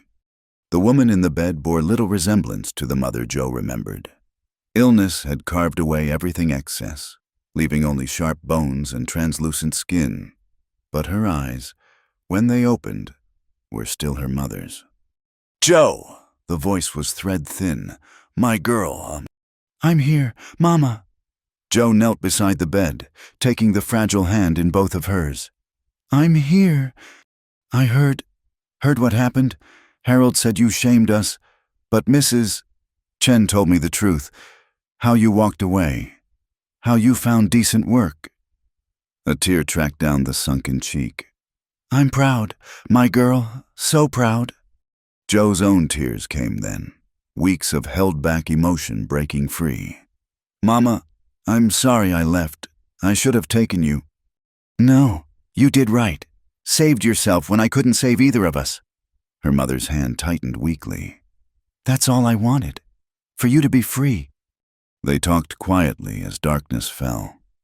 Jo sharing stories of the Duncan Ranch, of Martha's kindness and her work with leather. She didn't mention Clay, but her mother's eyes sharpened. There's someone, I can see it in your face. A friend. He brought me here, made sure I arrived safe. Good. You deserve someone who sees your worth. Her mother's breathing grew labored. In the Bible, our Bible, there's money. Not much, but I saved what I could. Take it. Take the Bible. Leave nothing of yourself here. Mama, promise me. Take what's yours and don't look back. I promise. Her mother smiled then. The ghost of the woman she'd been, sing for me the old song. Jo's throat was thick, but she sang the lullaby her mother had crooned when the world was kinder. Halfway through, her mother's breathing changed, softened, stopped. The hand in Jo's went slack. She waited for you, Mrs. Chen said softly from the doorway. Held on until you came. Jo sat with her mother's body, singing the last verses to the silence. Then she rose, found the family Bible, and retrieved the small cloth bag hidden in its pages. Her inheritance, a few dollars, and the book that had taught her to read. I'll prepare her. Mrs. Chen offered. You should go before... The front door slammed. Heavy footsteps announced Harold's return. Jo heard Clay's voice, low and warning.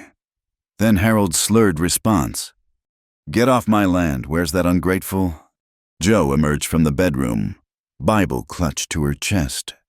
Harold stood swaying in the main room, Clay blocking the doorway behind him.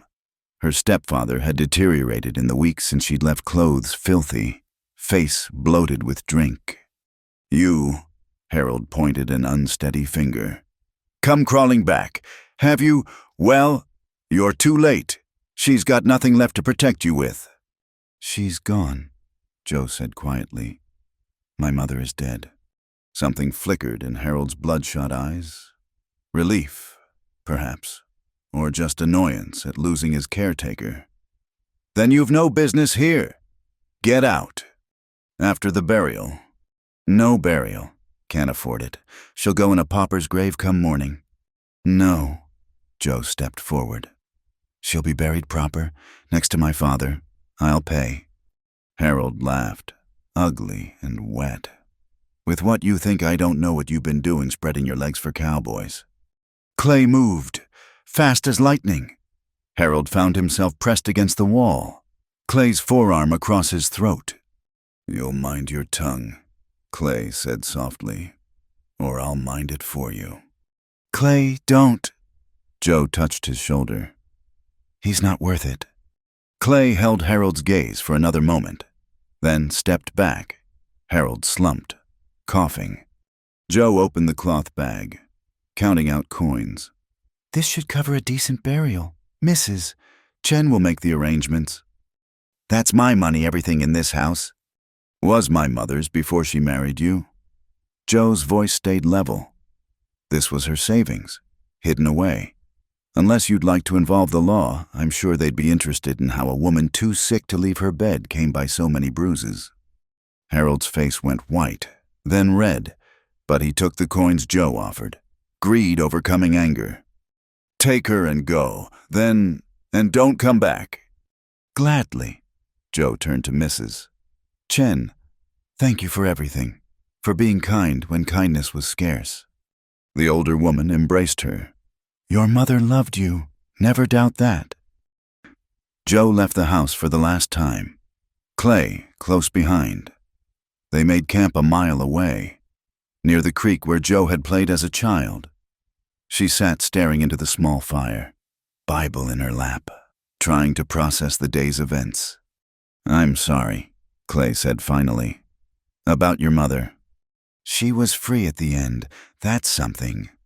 Joe traced the Bible's worn cover. She waited for me, despite everything. She waited. She loved you. I know. That's what makes it harder. Knowing she stayed in that hell partly for me, thinking she was protecting me. Joe looked up at the stars. I won't make her mistakes. Won't stay where I'm not valued. Won't shrink myself to fit someone else's comfort. Good. They sat quietly, the fire popping between them. Finally, Joe asked, Why did you really come with me? Clay fed another stick to the flames. Because you needed someone. Because I couldn't stand the thought of you facing this alone. Because, he paused. Because somewhere between pulling you from that saloon and watching you stand up to Pete Morrison, you became important to me. Clay, I know. You need time. I'm not pushing, just being honest. Joe clutched the Bible tighter. Today she'd lost the last tie to her old life. Watched her mother slip away with relief on her face. Tomorrow they'd return to the ranch, to her small room and daily work. But tonight, sitting by a childhood creek with a good man keeping watch, she felt something shift inside her. Thank you, she said softly, for being here, for seeing me as more than my mistakes. We all have mistakes. Joe, it's what we build from them that matters. The fire burned low as they talked about mothers and loss, about choosing who to become. When Joe finally slept, wrapped in a borrowed blanket, Clay kept watch. Not because she needed protection, but because someone should stand guard while she grieved. In the morning, they attended the simple burial. Mrs. Chen had worked miracles. The grave was next to Joe's father, marked with a wooden cross. Joe said no words over the grave, having said goodbye the night before. She left the Bible by the marker, a final gift to the woman who'd taught her to read. As they rode away from Turner's Crossing, Joe didn't look back. Her mother's voice echoed in memory. Take what's yours and don't look back. She'd taken what mattered, memories of songs and stories, the knowledge that she was loved, the strength to walk away. Everything else could stay buried with the woman who'd given her life, then given her freedom. You all right? Clay asked as the farm disappeared behind them. Joe considered the question. Her mother was gone. She had no family left, no ties to any place but the Duncan Ranch. She should feel lost, adrift. Instead, she felt free. "Yes," she said, surprising herself with the truth of it. "I think I am." They rode toward home, not the home she'd lost, but the one she was choosing, where Martha waited with knowing smiles, where her hands could work honest leather, where a patient man offered friendship without demand. Behind them, Turner's Crossing faded into memory. Ahead, the trail stretched clear and bright, leading to tomorrow. The journey back to the Duncan Ranch passed in contemplative silence. Jo felt hollowed out but strangely light, as if burying her mother had also laid to rest some weight she'd carried so long she'd forgotten its presence.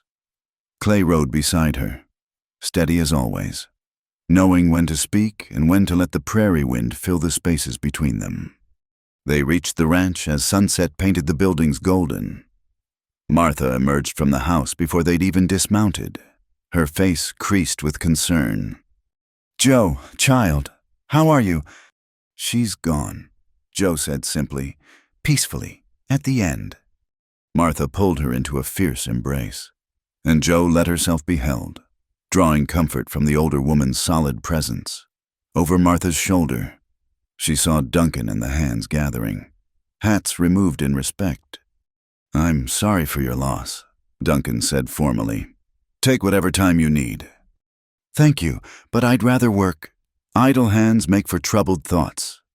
That evening, the ranch observed a quiet respect. Cookie prepared a simple meal, and the hands ate without their usual banter. Even Jamie Watson kept his distance, perhaps warned by the cold steel in Clay's eyes. Jo retired early, exhausted from travel and grief, but sleep wouldn't come. She found herself in the kitchen, heating milk by lamplight, when soft footsteps announced Clay's arrival. "Couldn't sleep either?" he asked. "Too many thoughts."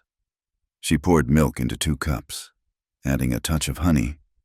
"Keep thinking about what she said. How she was proud. I spent so long believing I disappointed her. Maybe that's parents' way. They see who we could be, even when we can't see it ourselves." Clay accepted the warm cup gratefully. "My mother, even in her worst times, used to tell me I'd amount to something. Didn't believe her then. Do you now?" He considered, "Some days, when I do right by someone, help where I can, then I think maybe she saw true." They drank in companionable silence. Finally, Jo asked, "What happens now?" "What do you mean?" "Between us, you've been patient, kind, more than I deserved. But I'm still not sure who I am. Clay, my whole life was shaped by running from my stepfather, protecting my mother. Now they're both gone, and I'm—" She struggled for words. "I'm unmapped territory." Clay set down his cup, choosing his words carefully. "Then map yourself. Take your time. I'm not going anywhere." "What if I map myself and find I'm not what you hoped?" "Jo." He leaned forward, intense but gentle. "I don't have some ideal version of you in my head. I see you as you are strong, stubborn, kind, wounded but healing.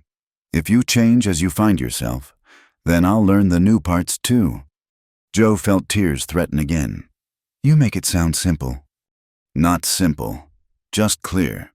I know what I want to know you, to be near you, to see where this path leads. But only if you want to walk it too." A log shifted in the stove, sending up sparks. Jo watched the small flames, thinking about paths and choices. "I want to try, but slowly. No promises I can't keep." "Slowly is fine. I told you patience is what cowboys do best." Over the following weeks, autumn deepened toward winter. Jo threw herself into work, finding solace in the rhythm of daily tasks. Her leather work improved to the point where ranchers from neighboring spreads began bringing their tack for repair. Duncan increased her wages, joking that she'd become too valuable to lose. Clay kept his word about patience. He took meals at the house more often, helped with heavy chores without being asked, but never presumed. Their conversations ranged from ranch business to books Martha loaned them, from memories of childhood to dreams carefully shared. Sometimes, working side by side in comfortable silence. Joe felt something warm and steady building between them, brick by careful brick. The first snow came early, dusting the ranch in white. Joe stood at her window, watching the flakes fall, when Martha knocked. "Letter for you," the older woman announced, holding out an envelope. Joe's name was written in unfamiliar script. Inside, a single sheet in Mrs. Chen's careful hand. "Miss Joe, I thought you should know. Your stepfather died 3 days past, drank himself into a stupor and fell in the creek. By the time anyone found him, it was too late. The farm will go to auction for debts. There is nothing there for you to claim or worry about. Be free, child. Your mother would want that. Mrs. Chen." Joe read the letter twice, waiting to feel something: relief, sadness, anger. Instead, she felt only a distant pity. Harold had crafted his own end with every bottle raised, every fist swung. "Bad news?" Martha asked gently. "My stepfather is dead." Joe folded the letter carefully. "Drowned drunk in a creek. How do you feel about that?" Joe considered, like a door closing, not with a slam, just quietly shut. She looked at Martha. "Is it wrong that I don't mourn him?" "Child, we mourn those who gave us something to miss. Sounds like he gave you nothing but bruises and harsh words." That evening at dinner, Joe shared the news. The hands offered awkward condolences, unsure how to respond to the death of a man she'd fled, but Clay understood. "You're free now," he said quietly when they found themselves alone on the porch after the meal. "No one left with any claim on you." "It's strange," Joe admitted, pulling her shawl tighter against the cold. "I've wanted to be free my whole life. Now that I am, I'm not sure what to do with it." "Maybe that's the point. You get to choose now, without ghosts pulling you backward." Snowflakes drifted through the porch light, each one perfect and unique before melting into nothing. Joe watched them fall, thinking about freedom and choices. "Clay, would you teach me to dance properly, not just for socials, but because I want to learn?" His smile warmed the winter air. "Be honored to." So began a new routine. 3 evenings a week, after chores were done. They cleared space in the main room. Martha played her old piano, fingers still nimble despite the arthritis, while Clay taught Joe the steps she'd never learned. At first, she was all angles and embarrassment, stepping on his feet more often than not. But Clay never complained, never made her feel foolish. Gradually, she found the rhythm, learned to trust his lead without losing herself in it. "You're getting good at this," he said one evening as they waltzed to Martha's playing. "I have a patient teacher. Or maybe a talented student." He guided her through a turn. "You move like you were born to dance. Just needed someone to show you the steps." It was during one of these lessons that Joe realized the warm feeling in her chest had a name. As Clay counted out the rhythm, his hand steady on her waist, she understood that somewhere between that desperate night at the saloon and this moment in a lamplit room, she'd fallen in love. The knowledge terrified her. She excused herself early, claiming fatigue, and fled to her room. Love was dangerous. Love meant vulnerability, meant giving someone power to hurt you. Her mother had loved her father, then watched love turn to grief. She'd loved Harold too, in the beginning, before he showed his true nature. But as Joe sat on her narrow bed, she remembered Clay's words.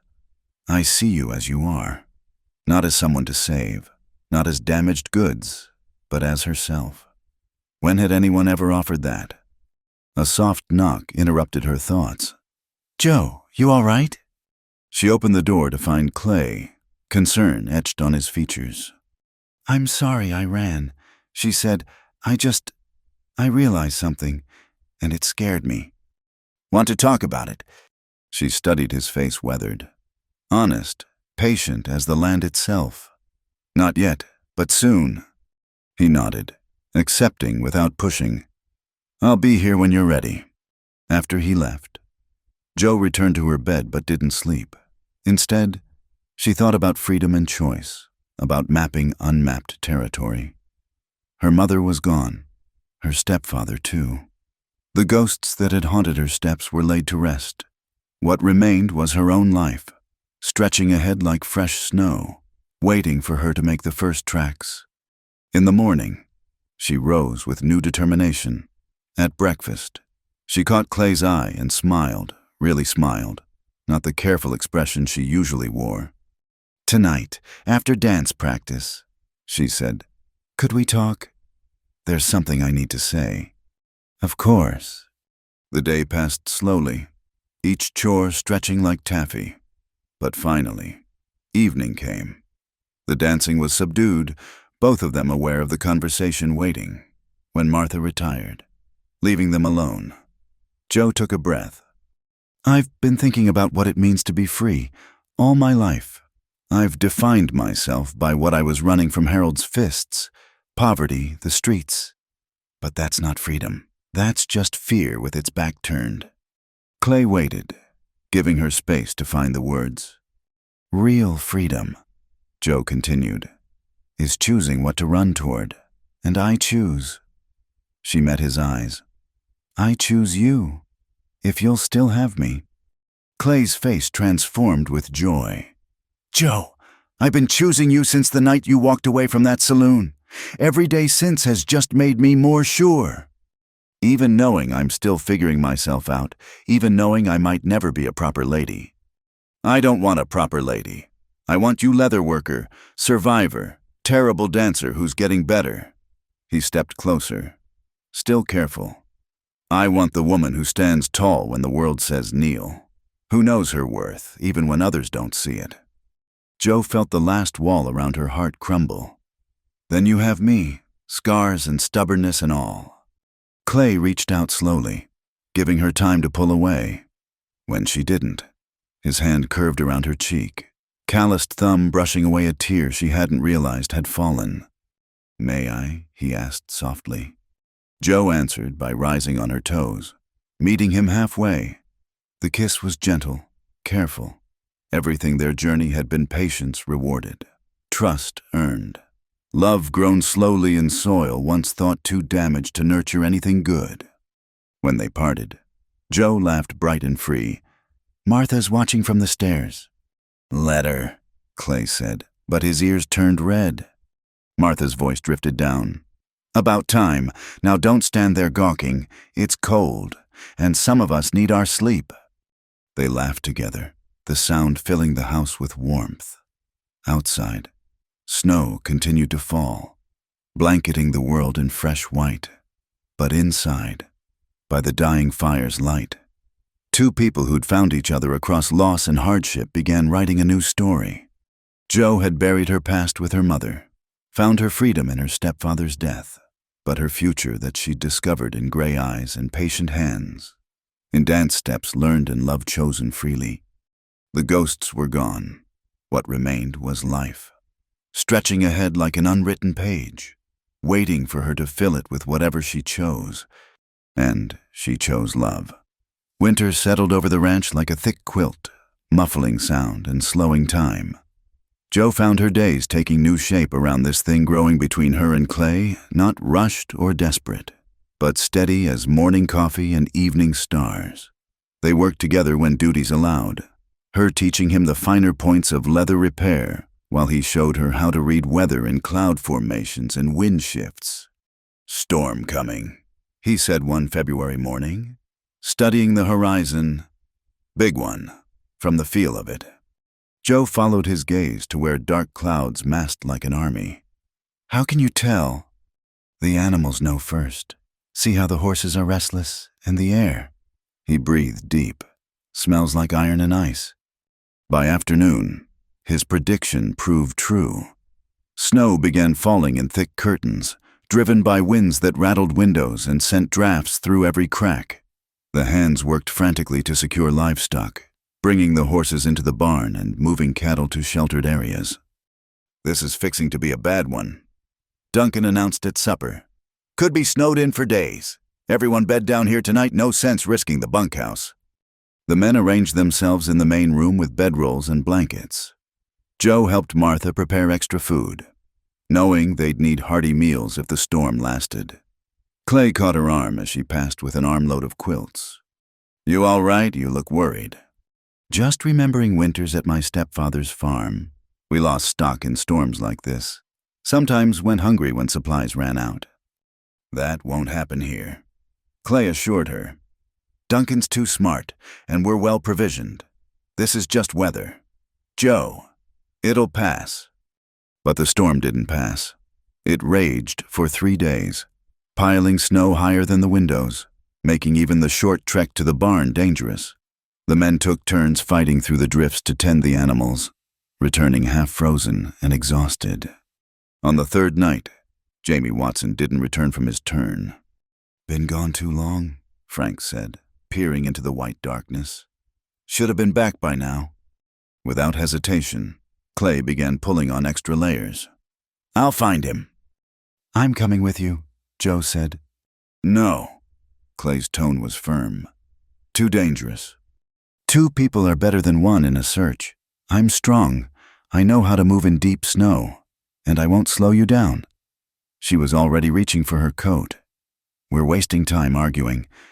Clay looked ready to protest further, but Duncan intervened. "Take the rope, tie yourselves together into the porch post. If you can't find him quick, you come back. No heroes." They ventured into the storm, rope linking them like an umbilical cord to safety. The world had vanished into white chaos. Wind-driven snow stung exposed skin. And even shouting, they could barely hear each other. Joe had never experienced anything like it. The cold was a living thing, trying to steal breath and thought. She focused on Clay's dark shape ahead, on keeping the rope taut between them, on putting one foot in front of the other. They found Jamie halfway to the barn, collapsed in a drift. He'd wandered off course in the whiteout. His lantern lost. Clay hauled him upright while Joe brushed snow from his face. Can't feel my feet," Jamie mumbled through blue lips. "We've got you," Clay said. "Joe, help me carry him." Together, they half-dragged, half-carried Jamie back along the rope line. It seemed to take forever, the house no more than a distant memory in the swirling white. Joe's muscles screamed. Her lungs burned with cold air, but she didn't let go. Finally, blessedly, hands reached out from the doorway to pull them inside. They collapsed on the floor while others tended to Jamie, wrapping him in blankets and forcing warm drinks between his chattering teeth. "Damn fool thing to do," Duncan said, but his relief was evident. "Both of you could have died out there."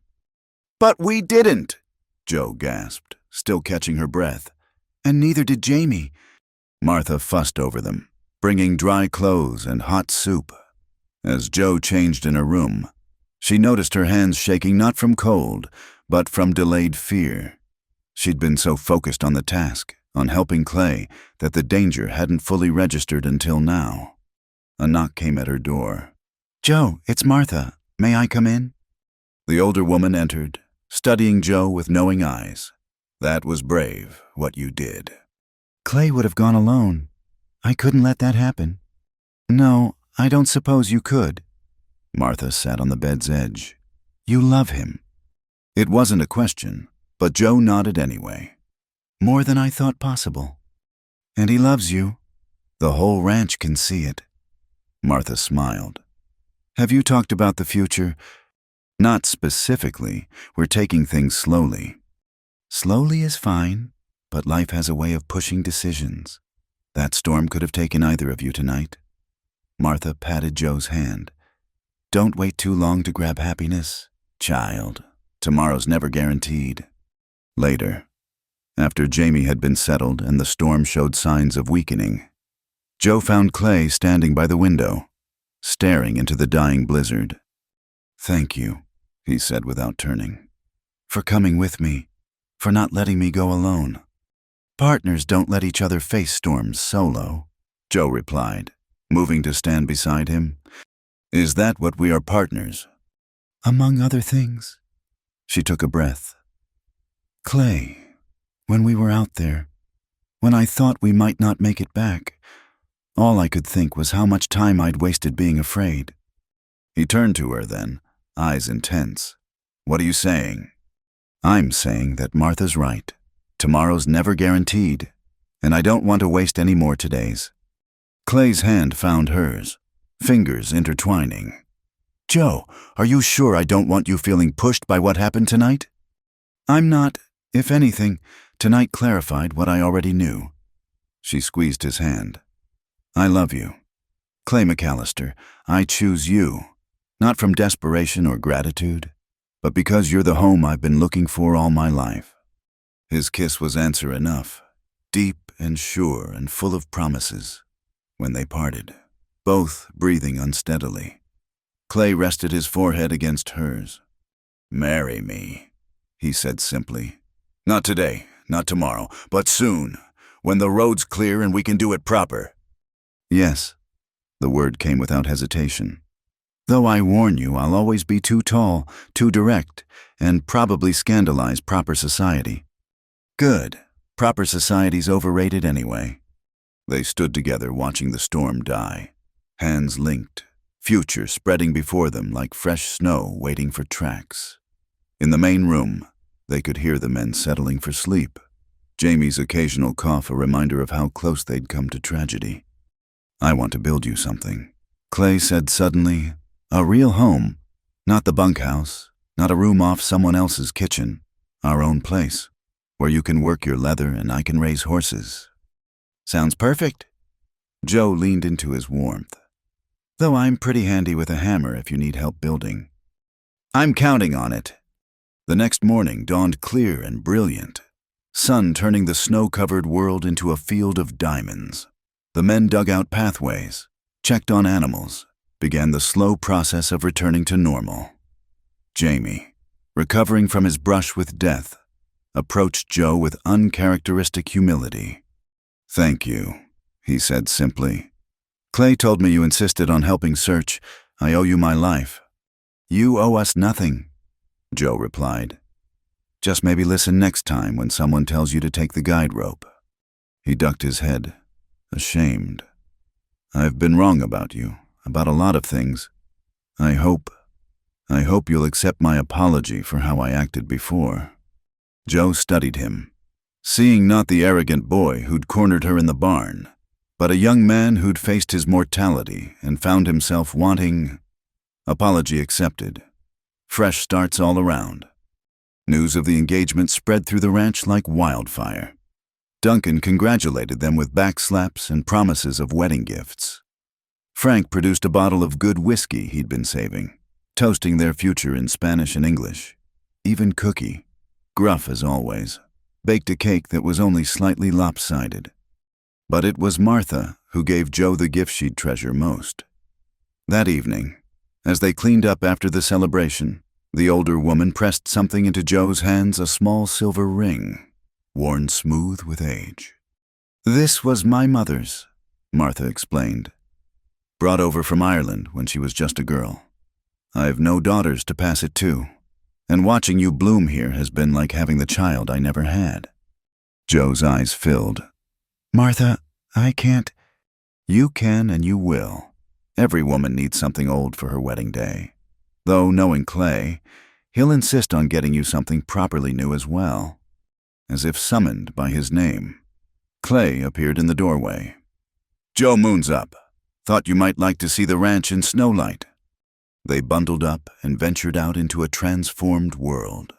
The storm had sculpted the landscape into something magical, drifts like frozen waves, ice crystals glittering on every surface. They walked hand in hand to the small rise overlooking the valley, breath puffing white in the still air. Here, Clay said, indicating a flat area with good drainage and a view of the mountains. This is where we'll build, close enough to the main ranch for community, far enough for privacy.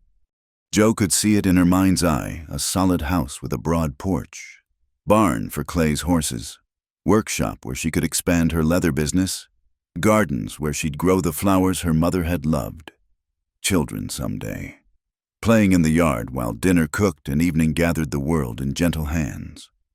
It's perfect, She said, "We'll start come spring. Duncan's already offered lumber from that stand of pine he's been meaning to thin." Clay wrapped his arms around her from behind, chin resting on her head. "By next winter, we'll be watching snow from our own windows." "Our own windows," Joe repeated, savoring the words. "I never thought I'd have that, a place that was truly mine." "Ours," Clay corrected. "Everything from here on out is ours." They stood together in the snowlight, planning a future that would have seemed impossible just months ago. Behind them, the ranch settled into sleep.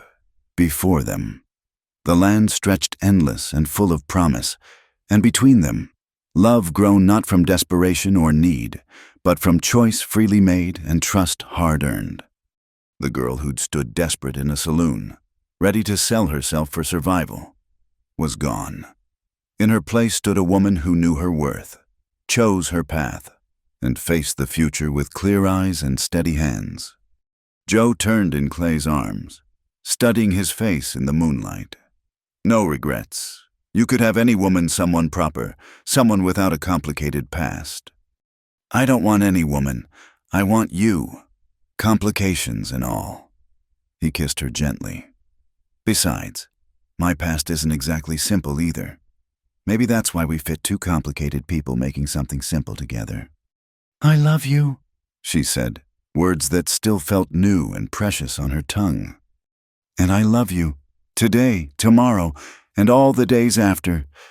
They walked back through the snow, leaving paired tracks that the wind would soon erase, but what they were building together that would last through all seasons, rooted deep as prairie grass, strong as the mountains watching over them. Spring would come, bringing new challenges and changes, but tonight, in the snow-muffled quiet, there was only peace and promise and two hearts finally home. Spring came slowly to the high country, melting snow revealing the earth inch by precious inch. Joe watched the transformation from the kitchen window each morning, hands wrapped around her coffee cup, marveling at how different the world looked when you had something to look forward to. The house Clay had promised was taking shape on the rise. Every spare moment. He and the other hands worked on it. Duncan had indeed provided lumber, and neighboring ranchers contributed what they could. It was how things were done out here. Community raising homes like they raised barns, knowing their turn for help would come. Joe spent her days between her regular duties and preparing for a life she'd never imagined having. Martha taught her things her own mother hadn't lived to share: how to manage a household budget, preserve food for winter, plant a kitchen garden that would thrive in harsh soil.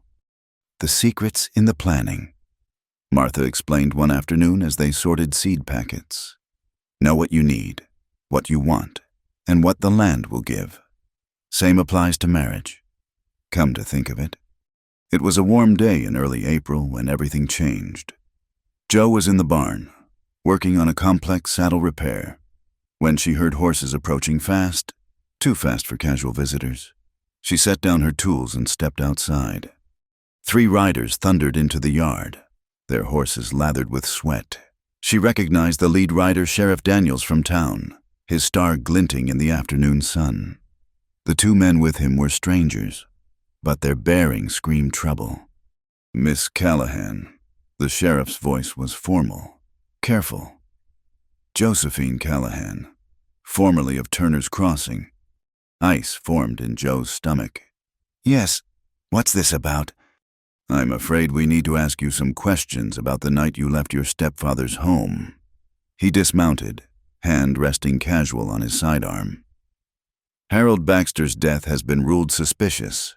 Some folks are saying it wasn't accidental." The world seemed to tilt. Joe gripped the barn door for support. "Harold drowned. Drunk. That's what Mrs. Chen wrote. That's one story, but his drinking companions tell different. Say he was ranting about you that night, about what he'd do when he found you. Next morning, he's dead in barely 2 feet of water. I was here. The whole ranch can vouch. Not questioning your whereabouts, Miss, but there's talk you might have hired it done. You've got friends here, people who'd protect you. Maybe one of them decided to solve your problem permanent like." Clay appeared as if conjured, Frank and Duncan flanking him. They must have seen the sheriff arrive, recognized trouble brewing. Clay positioned himself slightly in front of Joe, protective but not aggressive. "Sheriff Daniels," Clay said evenly. "What's the real purpose of this visit?" "Just following up on claims. McAllister, you know how it is, man dies unexpected. People talk, have to investigate." The sheriff's eyes never left Joe. "Where were you the night of March 15th, Miss Callahan?" "Here," Joe said firmly. "You can check with—" "She was with me," Clay interrupted. "We were in the main house, planning our wedding with the Duncans. Stayed up late discussing details. Martha can confirm." Joe knew he was lying. March 15th. She'd retired early with a headache. Spent the night alone in her room. But Martha was already nodding from the porch. "That's right," the older woman called. "I remember because we were arguing about whether to serve beef or pork at the reception." Joe wanted simple. Clay was pushing for fancy. Duncan stepped forward. "Sheriff, you know me. Know my reputation. Everyone on this ranch can account for their whereabouts that night. If someone says different, they're mistaken or lying." The sheriff studied them all, clearly recognizing the wall of protection around Joe. "Thing is, Harold had enemies. Man like that always does. Could have been anyone." "Then why come here?" Clay's voice carried an edge. "Because Miss Callahan benefits most from his death. No more looking over her shoulder. No fear of him coming for her." The sheriff shrugged. "Have to follow every lead." One of the strangers spoke up. "Heard tell she tried to sell herself in the saloon. Woman like that might do anything." Clay moved so fast Joe barely saw it. The man found himself pressed against his horse, Clay's forearm across his throat. "You'll apologize to the lady," Clay said softly. "Now." "Clay, don't," Joe said quickly. "He's not worth it." The sheriff intervened. "Stand down. McAllister, Peterson, mind your tongue or head back to town."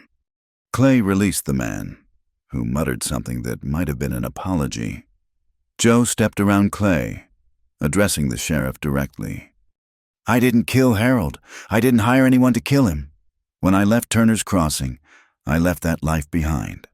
All I want is to live peacefully, work honestly, and build something good here." She lifted her chin.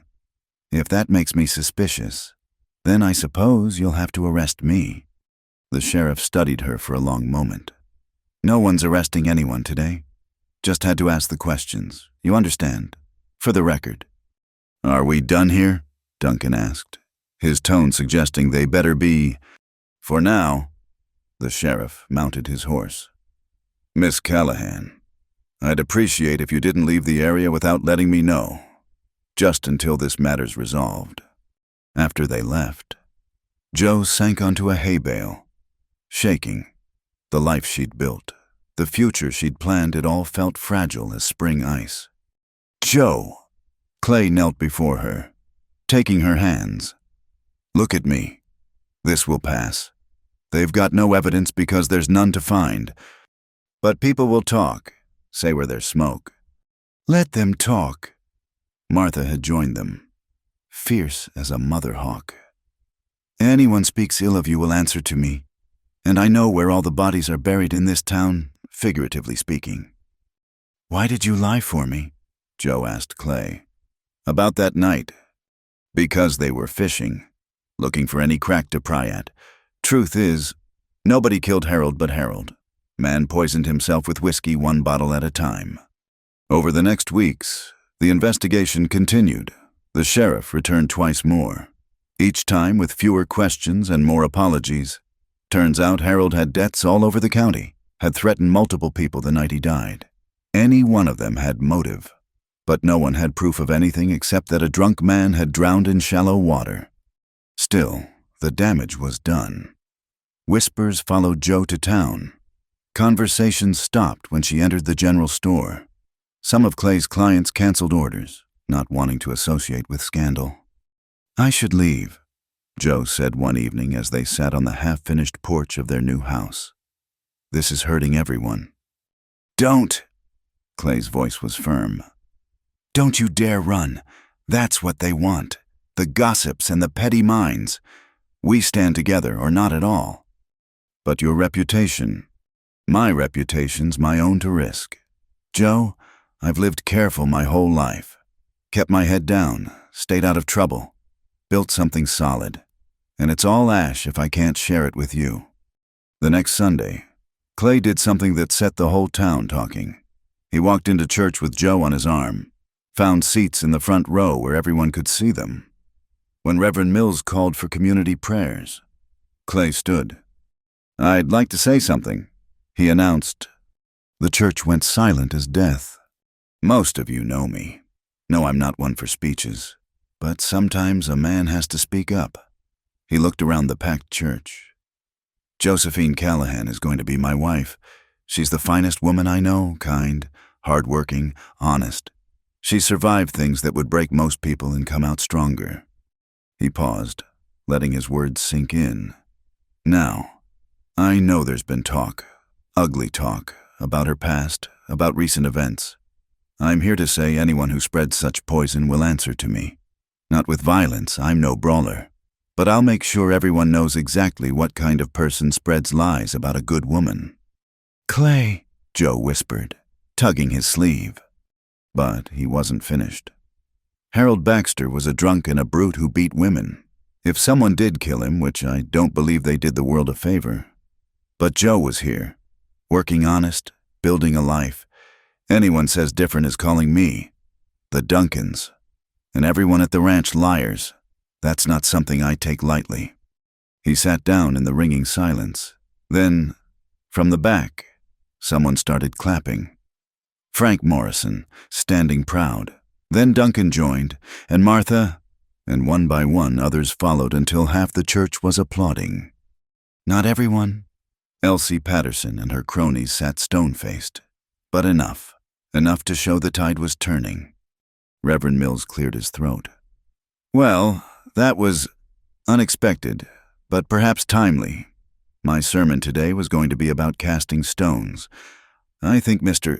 McAllister has made my point better than I could have." After church, people approached them. Some offered quiet support, others wedding congratulations. The sheriff pulled Joe aside. "Investigations being closed," he said quietly. "No evidence of foul play. Seems Harold Baxter's death was exactly what it appeared a drunk man's misadventure." Relief made Joe's knees weak. "Thank you for telling me." "Thank your man. He visited me yesterday, along with Duncan and Judge Harper, made quite the case for your character." The sheriff tipped his hat. "Welcome to Dust Hollow proper, Miss Callahan. May you find happiness here." 2 months later, on a perfect June morning, Joe stood in the bedroom of their completed house, Martha fussing with her dress. It was simple but beautiful ivory silk that Martha had saved from her own wedding, altered to fit Joe's taller frame. "Stop fidgeting," Martha scolded. "You're worse than a child." "I'm nervous," Joe admitted. "What if I'm not good at being a wife? What if the sun doesn't rise tomorrow?" Martha turned Joe to face the mirror. "Look at yourself. See what everyone else sees." Joe looked. The woman in the mirror stood tall, shoulders back, wearing her height like a crown instead of an apology. Her face had filled out with good food and peace, the bruises long faded. Her hands, visible where they gripped her bouquet of wildflowers, showed the calluses of honest work. "I see someone who survived," Joe said softly. "I see someone who thrived," Martha corrected. "Now come on, that man of yours is waiting." The ceremony was held in the meadow behind their new house. Mountains standing witness. Half the town had come, even some who'd whispered against her. Clay stood at the makeshift altar, Frank beside him as best man, looking nervous and proud and perfect. Joe walked alone, no father to give her away, and she wouldn't have wanted it anyway. She was giving herself freely and gladly to the man who'd seen her worth when she couldn't see it herself. "Dearly beloved," Reverend Mills began. But Joe barely heard the words. She was lost in Clay's eyes, in the smile that transformed his usually serious face. When it came time for vows, Clay surprised her. "Joe, you came into my life like a storm, unexpected, shaking everything I thought I knew. You've taught me that strength isn't about never falling, but about getting back up. That love isn't about finding someone perfect, but about choosing someone perfectly imperfect and building something together." He slipped the ring on her finger, not Martha's silver band, which Joe wore on her right hand, but a new gold one inscribed with tiny stars. "I promise to dance with you, badly but enthusiastically, for the rest of our days, to stand beside you against any storm, to see you, truly see you, every morning and find new reasons to choose you again." Joe's own vows came through tears. "Clay, you offered me shelter when I had none, but more than that, you offered me myself. You saw who I could be when I could only see who I'd been. You gave me patience when I needed time, strength when I needed support, and love when I thought I deserved none." She placed a matching band on his finger. "I promise to be your partner in all things building, mending, living, to trust in your love even when I doubt myself, to choose you, not from desperation or gratitude, but from joy, every day we're given. By the power vested in me," Reverend Mills said, grinning wide, "I now pronounce you husband and wife. Clay, you may kiss your bride." The kiss was sweet and sure, a promise sealed before friends and mountains and sky. When they parted, the meadow erupted in cheers. The reception was held at the ranch, tables groaning under the weight of community offerings.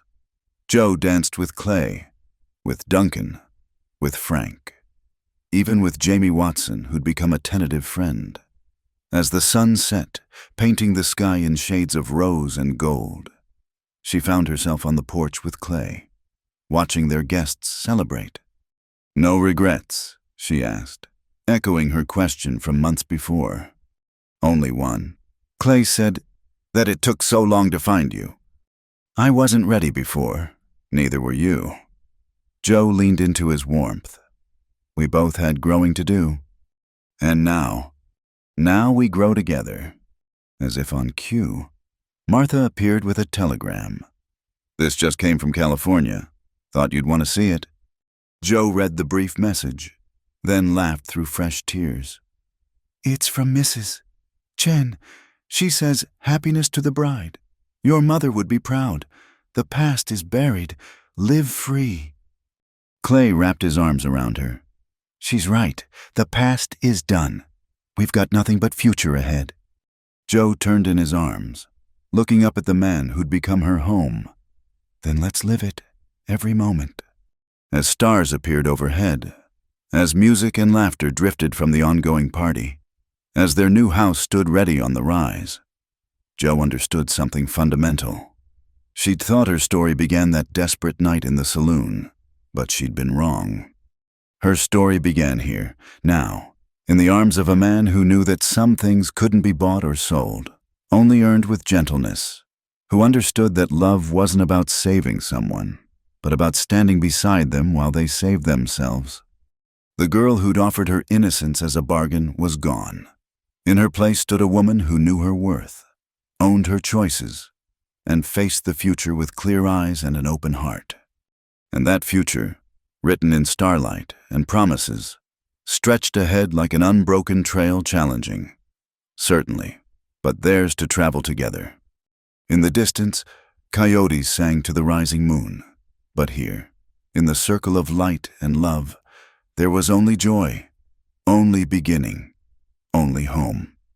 Clay spun her into another dance as the fiddle played, and Joe threw back her head and laughed free and fierce and fully herself at last. This was what happily ever after looked like. Not perfection, but partnership. Not a fairy tale ending, but a real-life beginning. And it was more than enough. It was everything. Thank you so much for listening to this story. I'd love to hear where you're listening from. Please leave a comment below and share your thoughts about Joe and Clay's journey. If you enjoyed this tale from the American frontier, Please subscribe to Wild West Stories 1850. Hit that like button. And don't forget to click the hype button to help more people discover this story. Your support means the world and helps keep these stories alive for everyone who loves the romance and adventure of the Old West.